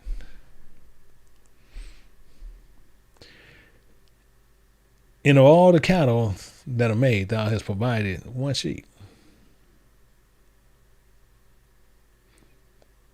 Among all the multitude of people, of all the children upon the earth, thou hast chosen one. Thou hast chosen one.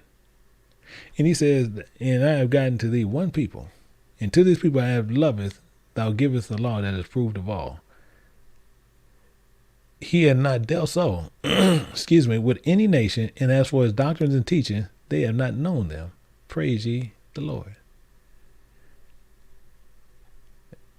Isn't this interesting? In fact, we're going to triple down. We might well triple down. We're already in trouble, so we might well just get more in trouble. We're already in trouble. But we just need to know how we can get some get right. We're going to go to Isaiah chapter 40 in verse 17. And he speaks a little bit more on how he deal with this. He says, all nations before him are compared to him as nothing. Nothing. He said they are counted unto him less than nothing, including vanity. But he gave his laws and his statutes to us. And we sit there and say, wherein have you trusted us? I'm telling you, we can't get out our own way. We cannot get out our own way. We might as well quadruple down on this. We're going to quadruple down on this because I want to make sure we cannot get out of this. I don't want you to try to wiggle out of it, but putting that but no, don't put no but there. We put our own butts here. And we're going to look at 2nd Esdras chapter 6. We're going to go down to verse 56. He wants us to see and understand. He says,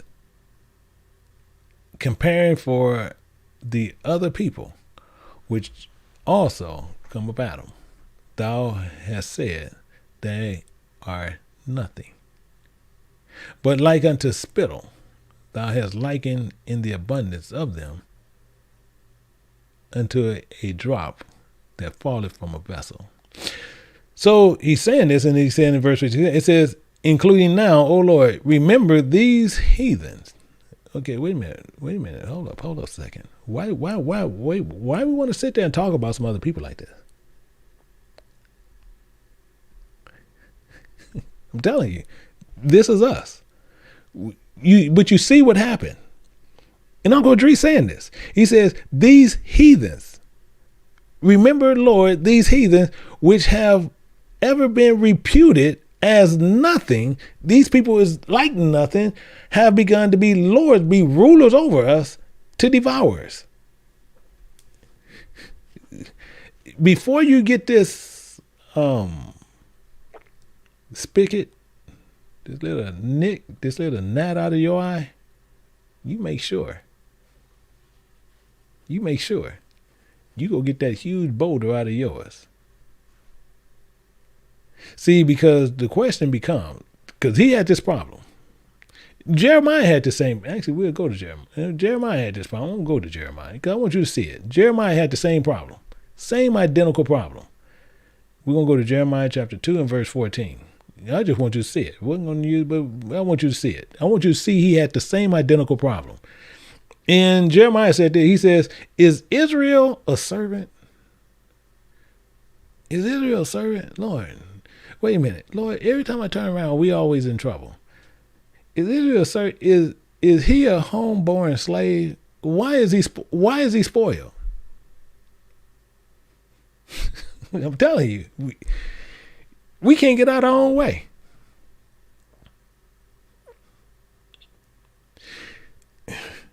Uncle Idris saying one thing about these heathens. Uncle Jeremiah is asking us, is we bred to be slaves? And we don't know the reason why.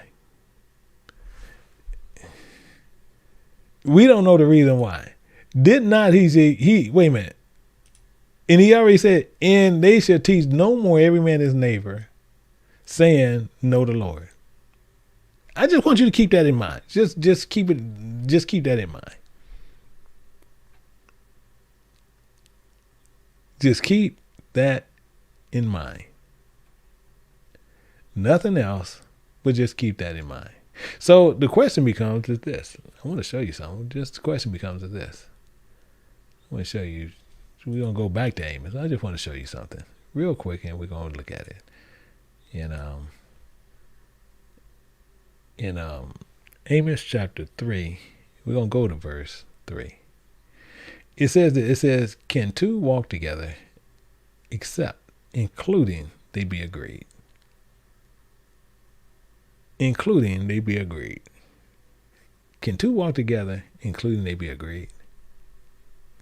See, because we have to look at something. We have to look at ourselves. So if we don't like ourselves this much, then the best thing for us to do is to tear all the pages out of the Bible and write our own. Easiest thing for us to do. Because we try to figure out why we being punished.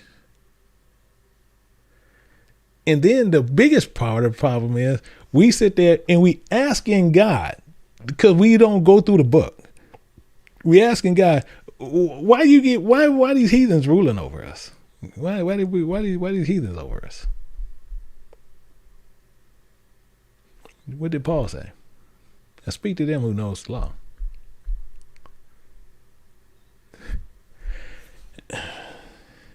I'm telling you, we can't get out our own way. And we're going to look at it. I'm going to show it to you so we can see it. Because we got to look at the contract. We have to look and know what the contract and what's entailed in the contract. So we're going to look at this. And some people are going to sit there like, oh, man, I didn't know that was in my contract. Well, it's in there. It's in your contract. We're looking at it. And we're going to look at 2 Samuel chapter 7. We're going to pick it up at verse 14. We want to know what's in the contract. Why these heathens is doing this? So why they doing this to us? He's saying why they began to be lords or be rulers. 7:14 tells you, and it says, "I will be a father. I will be his father, and he shall be my son. If he commit iniquity, acts of sin, I will chasten him with the rod of men." Oh, I forgot about that. Really? How we forget that? I was chasing you with the rod of men and with the stripes of children of men. So he's going to use them heathens as a whipping stick. Did not he say this? And I'm going to just show you. Did not he say this? Because I just want to make sure we're all on the same page. I just want to make sure we're all on the same page so we won't be tripping with one another talking about God changed. Because he said this in Psalms 89:34. My covenant will I not break nor alter the thing that has gone out of my lips. He said this. And the problem we have is we made a covenant with God, but we spoiled brats in today's term.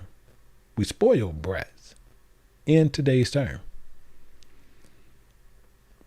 So we have to remember and why we are being given warning from God. The reason we're being given warning from God is the main reason we have to focus on everything. Because once we made a covenant with God, we'll see here, we're going to go to Exodus chapter 19, picking up at verse 5. He says this, and we're going to see what happens. It says in Exodus chapter 19, verse 5, it says, "Now for that reason, if you obey my voice indeed and keep my covenant, ye shall be a peculiar treasure unto me above all people, for all the earth is mine." But the problem we have is we sit there and agree to it, and which best thing in the world we could have did, it says, and all the people answered together and said, all that the Spirit of God has spoken, we will do. All that he's spoken, we'll do it. But are we doing it? Are we doing it? No, we're not doing it. So why are we sitting there worried about people being over us? And he said, but if you don't do it, I got something for you. I'm gonna do this to you. I'm chasing you with the rod of men. Those heathens. But you worried about what they doing. So the same thing is, he already warned us. I'm doing continually he have done this. in Ezekiel chapter 3, picking it up at verse 17 again, just to make sure we clearly get what's going on. It says, Son of man, I have made thee a watchman unto the house of Israel, not over. You see, it don't say over the house of Israel. It says unto the house of Israel, not over. You see how that's clear? But men that sit there and say, no, I'm over this. No. He said, I made thee a watchman unto the house of Israel. And he tells more. He says, for that reason, hear the word at my mouth and give them warning. So the same thing as I said, you unto them, not over them. And the same as 1 Peter chapter 5, picking up at verse 3. You see Peter, he understood it. Peter tells you in chapter 5, verse 3 in 1 Peter. He says, neither being lords over God's heritage, but be an example unto the flock. It's not complex. But we sit there and we try to go it a different way. We always want somebody, we want to be over everything. Over everything. So that's why it's so clear when we see this, when Paul speaks. Paul speaks and he makes it so clear. He's in Romans chapter 9, picking up at verse 6. It says, not as though the word of God has taken none effect, for they are not all Israel, which are of Israel. We're not all Israel. Give them a warning according to the word of God, a promise. And you see this here where we just going to see a couple of pieces here and get some better understanding there. And you're going to see how this actually goes. I want to sit there and see something here. 1 second. I want to sit there and see something there. And we want to sit there in verse 18. I need to roll that down some. And give them one. It says, and when I say unto the wicked, thou shalt surely die, and thou giveth him not warning, nor speaketh to warn the wicked from his wicked way, to save his life. Just full thought. He said, that same wicked man shall die in his iniquity. So he's still going to die. He says, but one thing going to happen, but his life will I require at thy hand. He's putting it on you.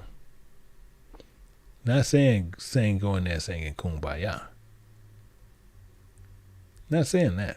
In fact, you see this where people sit there and they lie on Paul. And they use Paul. They use Paul quite a bit. But Paul knew exactly what he was doing. Paul knew exactly who he was teaching to. And Paul even said this, the same thing. In Acts chapter 26 and verse 7.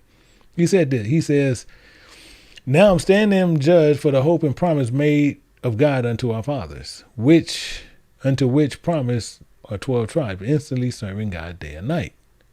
He ain't came to tell you some good news. He came to tell you about a promise to where we need to change and go the right way. To give them warning. And it's to 12 tribes. 12 tribes entirely. In fact, we'll see this double down quite a bit. And even in 2nd Address in chapter 14, you'll see the same thing here. You see it says, for the world is divided into 12 parts. The world is divided into 12 parts. That's why Paul knew exactly what he's talking about. And people sit there and why people want to know why even books was removed. Because you see things like this. And one of the problems is this. You sit there, you can look at this, and you can see even with this. The main thing is they'll go to John 3:16. This is a go-to for everybody. They'll go right here, and they say this right here. John 3:16 says, for God so loved the world, he gave his only begotten son, that whosoever believe on him, even him, should not perish, but have everlasting life. But he sees it. The world is divided into 12 parts. So since it's divided into 12 parts, and he sees a lot of other people a whole nother way, This is why you sit there and you can look at it and you can clearly get now when you see John 17:9. He says, I pray for them, I pray not for the world. I pray for them to pray not for the world. He says, but for them which thou hast given me, for they are thine. The reason he's telling you even in that way, because it's only in his world is divided into 12 parts. It's 12 divided into the 12 tribes. And you can see this theme, as what some people call it. This theme, it runs continuously through Scripture. But people don't want to give the right people warning, and they want to say this is for everybody. Yahweh Shai himself comes out of his own mouth in Matthew chapter 15, verse 24. It says, but he answered and said, I am not sent but unto the lost sheep of the house of Israel. He's telling you the same thing. But people will sit there and say, no, he came to everybody. And this theme runs throughout the entire time. So you got to see how the saving and people looking at the sins is contrary with God. Because he came here to save them from their sins. And actually you can see, you'll see this here. I'm going to show you this. Just so you can see what he came to do. And we'll see this in Matthew chapter 1, verse 21. Matthew 1:21. And it says this. It says, and he shall bring forth a son. He shall bring forth a son. And thou shalt call his name Yahushua, or Jesus. He shall save his people from their sins. You see how this is going. So the main thing is that Yahushua, why he couldn't be named by someone else, and because he was a token of salvation. He was just a token, something you can see the promise on. That was it. Nothing more, nothing less. In fact, you'll see this even here. You see the same thing when you look at Luke. In Luke chapter 2, verse 29, you see this where it's more clear to where you're going to see it working in action in 2:29. You'll see this here. 2:29 says, let me get to it and we'll see. And it says, now this is talking about this guy named Simon, where he was a devout. And it tells you this in verse 25. You can see that. But he was devout, and you see what he says. He says, Lord, lettest thy servant depart in peace according to thy word. Because now he's cool. He says, for my eyes have seen thy salvation. Because he's seen Yahushua, and that was the token that was given to him. So, even this day, he says, Son of man, in Ezekiel chapter 3, verse 17, Son of man, I have made thee a watchman unto the house of Israel. Therefore, hear the word at my mouth and give them warning. So they should be able to try the spirits, see you, understand who you are. And then once they understand what the word's coming out of your mouth, they know it's not you. They know it's the word of God. And they can change their lifestyles based on what we're doing. Because I don't have to come tell you know the Lord. I need to come give you a warning. I need to give you a warning. That's the whole point. So the thing is this, in verse 18, let's go down a little bit more. It says, as it's saying here, it's saying, and when he say unto the wicked, thou shalt surely die, and give him not a warning nor speak, and warn him of his wicked way, and save his life, he's making sure this is clear. He said that same wicked man shall die in his iniquity, but his life shall I require at thy hand. And watch how this actually works when you get to verse 19. It says, yet if thou warn the wicked, so if you warn him, and he turn not from his wickedness, so now you warned him. That's all I'm doing. If I warn you and you don't turn from your wickedness, or no from his wicked way, he's still going to die in his iniquity. But thou hast delivered thy soul. So all I'm doing is delivering my soul. That's all I'm doing. I'm seeking to deliver my soul.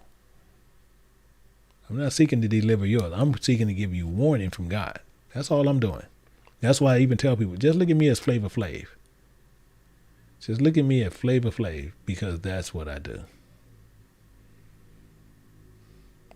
That's what I do. So that's the whole point of everything. And you have to remember how that all works out. Because when you don't do that, we sit there and we do things really, really, really strange. So understanding these things and giving people warning based on their wicked ways, we got to keep that all in mind. But let's go down a little bit more. Let's go down a little bit more. It says this in verse 20. It says again. So again, you're going to get into a little bit more. Again, when the righteous man doeth turn from his righteousness. So now he's talking about a righteous man turn from his righteousness. And commit iniquity, commit acts of sin, including I. Now you see what happens. He said, including I lay a stumbling block before him. So when you turn from your wickedness, if you're righteous and you turn from your righteousness, he will lay a stumbling block before you. He's going to do it. I'm going to lay a stumbling block before him. He says, and he shall die. And you see him when he said, and he shall die. He's going to lay a stumbling block before him, and he shall die, because thou hast not given him warning. So even you see a righteous man turning from his righteousness, and you got to still give him warning, because if you don't warn him, he's going to die in his wickedness.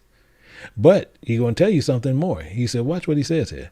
He should die in his sins, and his righteousness, which he have done, shall not be remembered. So all the righteousness that you did, he ain't going to remember none of it. You see how this is playing, and that's a full thought.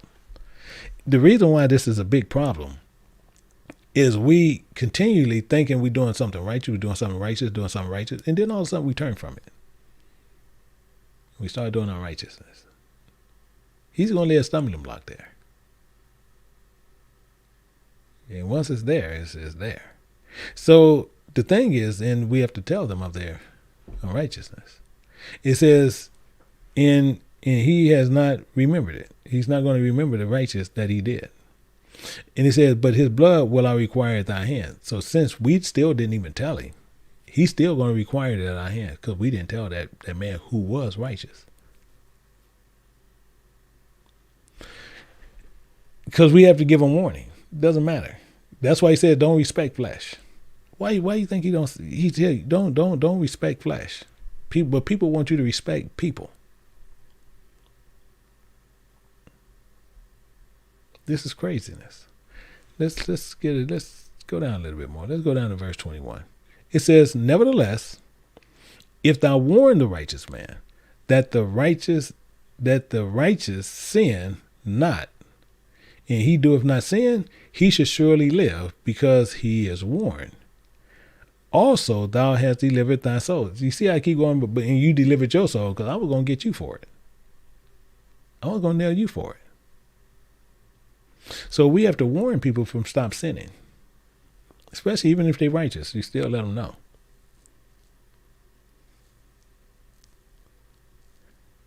So it comes to the point of this, and start looking at some of this a little bit closer.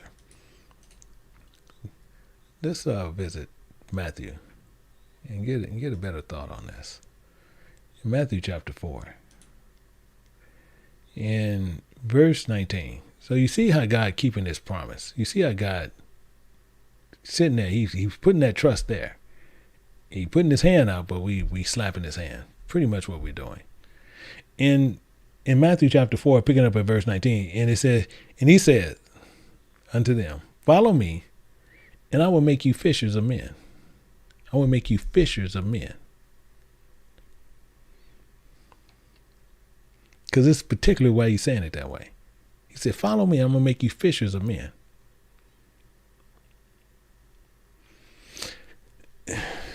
This is really important on what we really need to focus on, because he did this for a reason. And this is why he came a certain way, and he needs you to operate a certain way. And it's really important, which a lot of them are going to fight against this. A lot of people fight against this, and it's going to continually happen. until the end of time.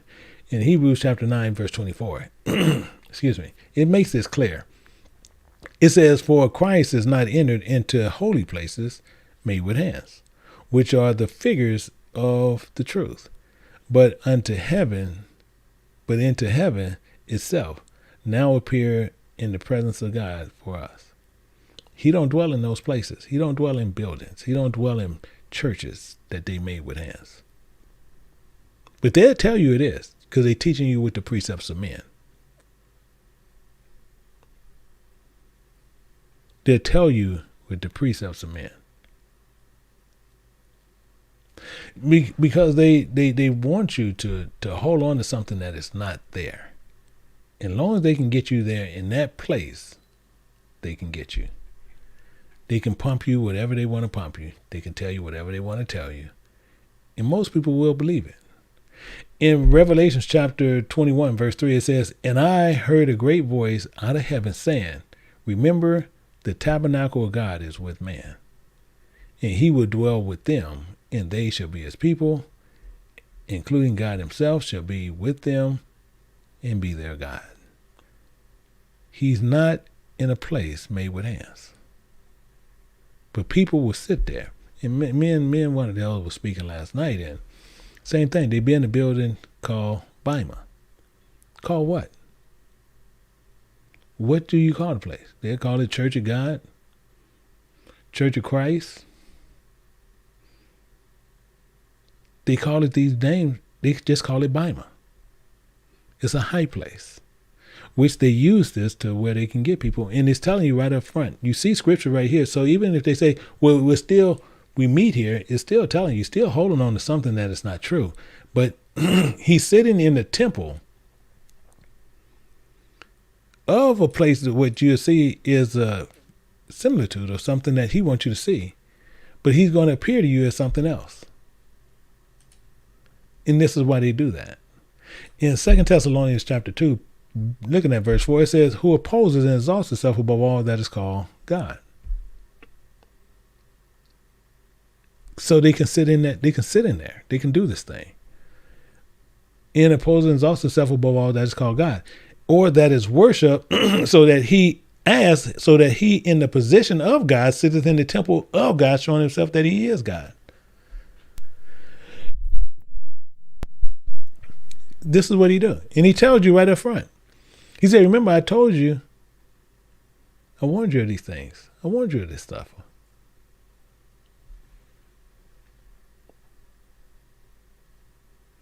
He warns us of this stuff. But man now want to take you into a building and tell you of great things. And they said we can give you a warning the entire time. The entire time. And the craziest part is everybody going to keep, and a lot of people going to keep going inside buildings, no matter what. They're going to keep going because they think he's there. And it tells you this even in Acts chapter 17 and verse 24. It says God that made the world. God that made the world and all things therein. He made everything. But watch what he says here. Seeing the creator of heaven and earth dwelleth not in temples made with hands. He don't even dwell in those places. But no matter what, people want you to take you. They want you to see something. They want you to hold on to something that is not there. And they get you and they got you. So we look at this and we look at it in a certain way. Because no matter what, they're going to look, they're going to sit there and they're going to tell you, oh, no, this is not the truth. They're not telling you the truth. They're not showing you this. And this is why it says so important. You see scripture here. But what they'll do, they'll take the scriptures away and then they can tell you anything. And most people will sit there and believe what they say. In Matthew chapter 24 and verse 4, it says this, and Yahweh said unto him, take heed that no man deceive you. And many of us is going to let that happen. I don't care what happens. We're going to let them deceive us. Because we're going to trust in something you can see more than not learning the God than trusting what you can't see. Are you following me? If you can't learn a God and you learning from the precepts of men, the man gonna keep telling you to trust him, trust him, trust him, trust him, trust him. And you putting all your trust in the man. That's why God say, learn of me. But when you go to this building, you learning of this man. That's why this man sitting in the temple of God, showing himself that he is God. I can care less how you sit there. Well, I don't go there. I don't worship no man. If you go in that church, you do. You can say you don't, but you do. That's why you going there. In fact, you see this in verse 5. It says, for many shall come in my name. Many going to come in his way. That's all he's saying. They're going to come in his way saying, I am Christ, and shall deceive many. They're going to deceive a lot of people. So people can sit there and have the issue about whatever they want to have saying this. Oh, no, I'm not deceived. I don't do this. I'm not, can't be fooled like this. You can say whatever you want to say. If you're walking inside of a church, you're deceived. Because he already made it clear. He don't dwell in places made with hands. At all. So who was ever in there, I can care less. You either showing respect unto some man, and you are deceived. In wrapping this down, so what is the promise? What is the promise? We want to just focus on that as we closing this out. What is the promise? And we want to be able to walk away with some tools to which we can use to know what the promise is. In Proverbs chapter 8, and picking up at verse 17, he says this, and he says, I love them that love me. I promise them that promise me. I trust them that trust me. That's what he's saying. And those that seek me early shall find me. That's more interesting than anything, because he sat there and now he's making it to where we have to make a choice. So now we have to make the choice, because he already said these things, which we're going back now to make sure that we concreted in what was said, and now we can't get around it. It says in Exodus chapter 19, verse 5, it says, now for that reason, if you will obey my voice in deed and works and keep my covenant, ye should be able to secure your treasure unto me above all people, for all the earth is mine. Now we know why. Now we know why. But still remember, and all the people answered together and said, all that the Lord has spoken, we will do. You got to remember that. We got to remember that. That's the important part. So how can we take a lot of this stuff away with us and put it to work? It's a good question. It's a good question that has a very good answer. And we can find this in 1 John. We're going to pick it up in chapter 4 and verse 8. And see some of the same things on what we've seen earlier, but get a clear understanding. It says, he that loveth not knoweth God. So it's telling, so if you don't trust, so he that trusteth not, he that trusteth not knoweth not God. So if you can't trust God, he can't trust you.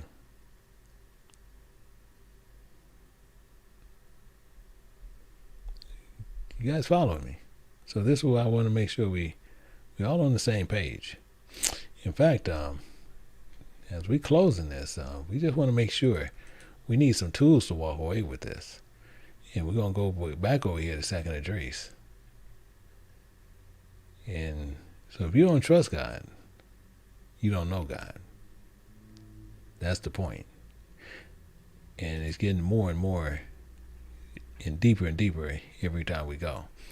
In 2nd Idris chapter 16, verse 75, it's telling you, it says, be not afraid and neither doubt, for God is your guide. And we want to know also who your guide is. In Exodus chapter 6, verse 7. It says, I will take to me for a people, and I'm going to guide you. And I will be to you a guide. And ye should know that I am the Spirit of your God, which bring you up from under the burdens of the Egyptians. So we see this is not really complex. Not complex. But let's go a little bit deeper with this. Because if he don't trust, so if you don't trust, you don't know God. Because he's guiding you. So if you don't trust him, you're not going to follow him in his word. That's what he's telling you. And that's what you're saying. In fact, verse 9, it says, this was manifested, this was made known, the trust of God towards us. So this is showing you how when you say that you can trust God, this is showing you how God sit there and put his trust towards us in what he did. Because that God sent his only begotten servant into the world.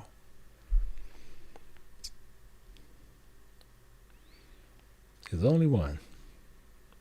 So the same thing, like a lot of people will sit there and say, what if there are only 5? He said, if it's 5, I will not destroy the city.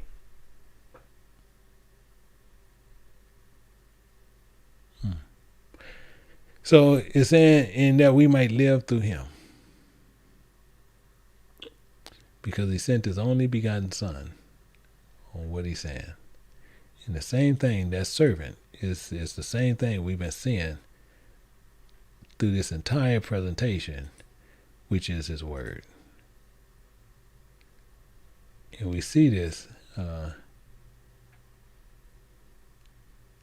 we'll see this right here in 18, verse 15. It says, thy almighty word leaped down from heaven out of thy royal throne as a fierce man of war. This is clear. This is 100% clear. This is what leaped down, but we have to put trust in this word. We have to put trust in this Bible. We have to put trust in this book. And we have a lot of people where they sit there and they talking about it's only 66, and evil men has taken out the other books. And they only want to trust in 66 and believe that this canon is real. And men want to hide things from other men. So you're doing this based on the precepts of men, on what they believe. They say it's not God inspired. So they telling God what he feels is written is inspiring or not. And then they judge based on that. This is a dangerous doctrine that they teach. And he said the same thing, that we might live through him. But he's telling you this right here. And he says in verse 10, herein is promise. Herein is trust. Not that we trusted God. I'm telling you, right back to the beginning. Not that we trusted God. So when people sit there and tell you that they trust God, they love God, they telling you a lie. And they won't do things according to God. And it says, but he trusted us and sent his servant to be appropriation, which was the word, for our sins, to give us knowledge. And appropriation is the mercy seat, meaning the forgiveness of our sins. That's all he's saying. So this is why we have to really focus on what's going on. And get down to verse 11, it says this, beloved, if God so loved us, we ought to also to love one another. You see that? So if God trusted us, we ought to trust one another. That's the spiritual side. We ought to trust one another.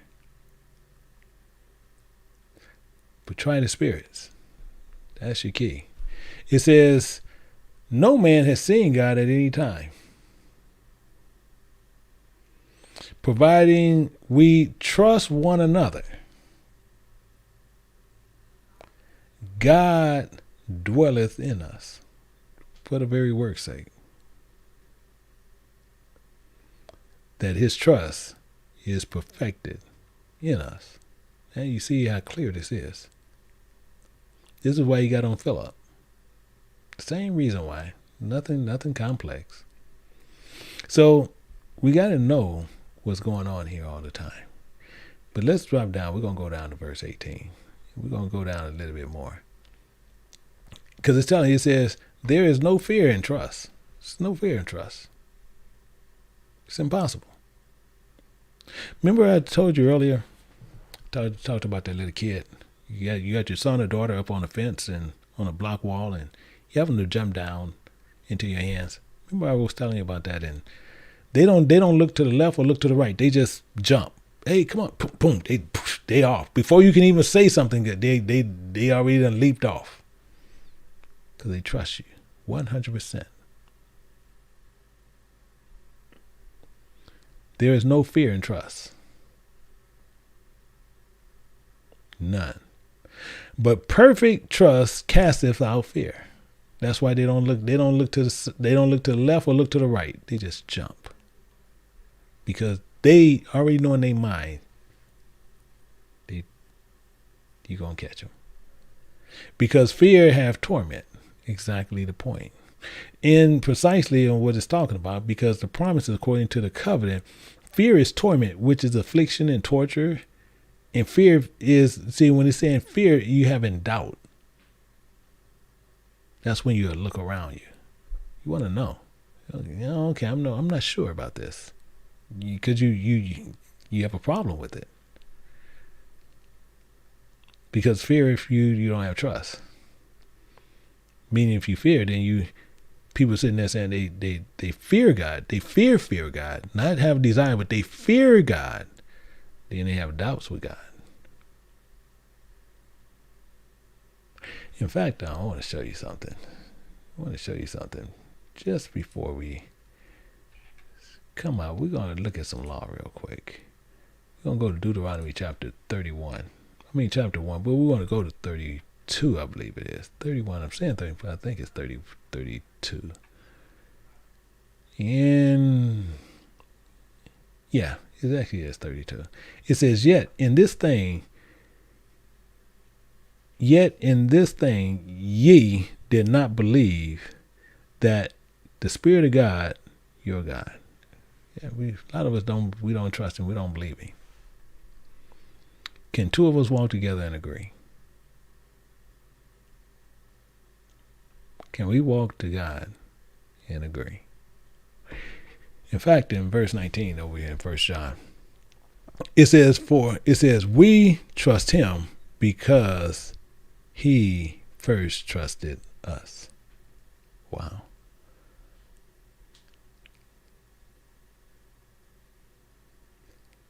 Now we see how much closer this is and why it's so important to really understand what the word is saying. In verse 20 it says, if any man say, I trust God, and hated his brother. Now we see so clear what it's saying. So you know your brother, but you don't know God. So if you haven't learned of God, and you're saying you hate your brother, but you love God and you trust God, that means you're crazy. Now we see the more of what's going on. Now we can actually put a lot more stuff on it. In fact, as it says, they said this, and I want to show you this. We'll see this over in Titus, chapter 1 and verse 12. This is what he teaches. It says, one of them sells a prophet to somebody else who's speaking of their own, said that Cretans, these Christians, are always liars. They're always liars. They're going to tell you about precepts of men. They're going to get you to trust in something that you can't see. And they're going to put illusions before you. You give them $100 and they promise you God to give it to you back tenfold. Getting you to trust on a word based on what they said. Having you chasing everything other than what was happening. So again, as we closing, these things you take away and you put in your toolbox and make sure you always have them. In Matthew chapter 24, verse 23, it says this. In 23, it says, then if any man say to you, lo, here is Christ. They say he's in this building. Come over here. Come check us out. Come over here. Check us out. He's in here. Believe it not. If he say come here, don't let him get you. Don't let him get you. Because I'm going to tell you what they do. This is a lot of them get most of us anyway. Let's go down to 23. We're going to look at verse 27. It says, because unto you, scribes and Pharisees, hypocrites.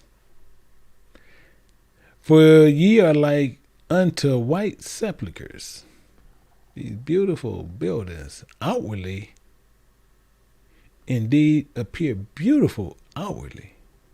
Beautiful, beautiful buildings outward. Go by and just look at them. You just can look at the architecture and everything. Man, it's really beautiful. But inward is full of dead man bones. So why is it saying that? Because people say, well, all the houses of God. No. Because we got to remember, the houses of God is within you. Because they did that for that reason. So now they can build these buildings and get you to come there. Because they say, we burn up everything, we can get you to come to ours. So in same thing in Psalms chapter 74, picking up at verse 7, it says this. It said, they had cast fire to thy sanctuary, to God's sanctuary, and that had defiled by casting down the dwelling place of thy way to the ground. Exactly the point. It says more so, it says, they said in their heart, let us destroy them altogether. They have burned up all the synagogues of God in the land. And what they did when they cast these things down, they built their own. They built their own thing. And same thing like what it's saying. That's why it says, when you let God speak, he's just telling you what went on. You ask the question, he answers it. You ask the question, he answers it. It's not where we have to make up something on what God said, because God do not fear man. In Ezekiel chapter 16, verse 25, it says, thou hast built a high place on every head of the way. Bishan. Bima. Call what? Call whatever they want to call it. Call it whatever they want to call it. And thou hast made thy beauty to be abhorrent. Now open thy feet to everyone that passeth by to multiply their whoredom. This is what we have done. So not as though these things is not real, but they 100% real. They are 100% real. Verse 9, it says this, we see not our signs. There is no more any prophet, neither is there among us any that know how long. Exactly the point of what they're doing. This is why John the Baptist was in the wilderness. He's not in the buildings. He's in the wilderness. To sit there to let people know exactly what was going on. Let's look at this as we close. Let's look at this. And just get a better understanding on what was happening all the way through on what you have to trust. In John chapter 1, picking up at verse 25, it says, and they asked him, who, John, saying unto him, why baptize thou then, if thou be not that Christ, or nor Elias, nor that prophet? You out here in the wilderness, guy. We in these buildings. We done made the switch, and we did a pretty good job at doing that. So why are you out here condemning people if you be not Christ, nor Elias, nor that prophet? You out here doing this. You don't have a building. You don't have a church. But you out here condemning people. John answered it. He answered him. John answered him, saying, he says, I baptize with water. I'm going to baptize them with water. I'm going to baptize them with knowledge. But he says more. He says, however, there standeth one among you, whom ye know not.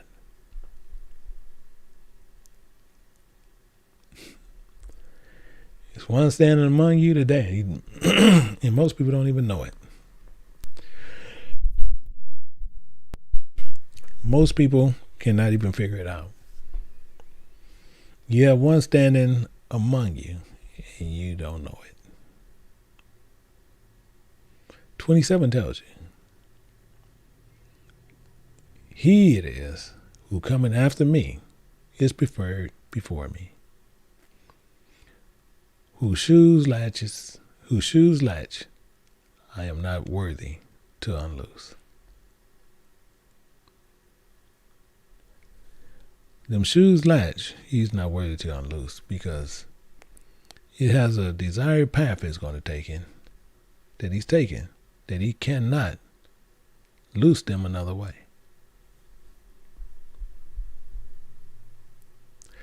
So this is the problem we have before us, and this is what we have to remember. So you remember this as we close here. The same we'll see in Acts chapter 17, picking up at verse 23. As he says, for as I passed by, I beheld your devotions, your idols, the Churches of Christ organizations, your Catholic Church organizations, these Mormon churches organizations. We can behold your devotions, your idols, men. These things that's up there, and we worship in them. And we see this one altar with the inscription, to the unknown God, the one we don't know, the one we don't have the slightest idea who he is. This is our problem. So that's why we had a bigger problem as all day. So do we actually know God? Because we know God, we're trusting. But if we don't know him, we're never trusting. Because we only trust what we see. So with a lot of this information, you have to take his yoke upon you, and you have to learn of God and understand what is really going on. So with that, as I said, a lot of people, we can accommodate way more what we have been doing in the back, and for the exercise we're going to do back there. But then also I do want to make sure that everybody, we have a special teaching we will be doing this afternoon at 4:00. And it's the Paleo Hebrew Keyword Dictionary going against the Strong's Concordance. So if you come back over here at 4:00, it's going to be very interesting and highly, highly educational, because you're going to find out a lot of things about that Strong Concordance, as well as about the people that teach from it, as well as even myself. I don't teach from that concordance, but you're going to find out a lot about me, a lot about the decisions was made, and why we hold on to what we hold on to. So with that, you can go and at 4:00 Central, 4:00 Pacific time, 6:00 Central, and 7:00 Eastern time. That teaching will be moving forward. So hopefully you guys will be able to come join us back with that one, because that one's going to be highly, highly educational. And with this one here, hopefully that many of you guys have got some understanding from this. But if you want to come in the back and get the summary of this and what we're going to be doing for what we got to do a test on what I want people to do to get a deeper understanding, you're more than welcome to come in the back, and we can go through there. And we don't sit there and use Yiddish stuff in there. So I don't know where you guys putting up Yiddish things. So the main thing is, if you're more than welcome to come in the back, you can see the link below. And with that, then we'll be meeting back here at that time at 4 o'clock. And you're more than welcome to join us at that time. So with that, I say to each and every person, so until actually later on this afternoon, I say to each and every person, until then, shalom.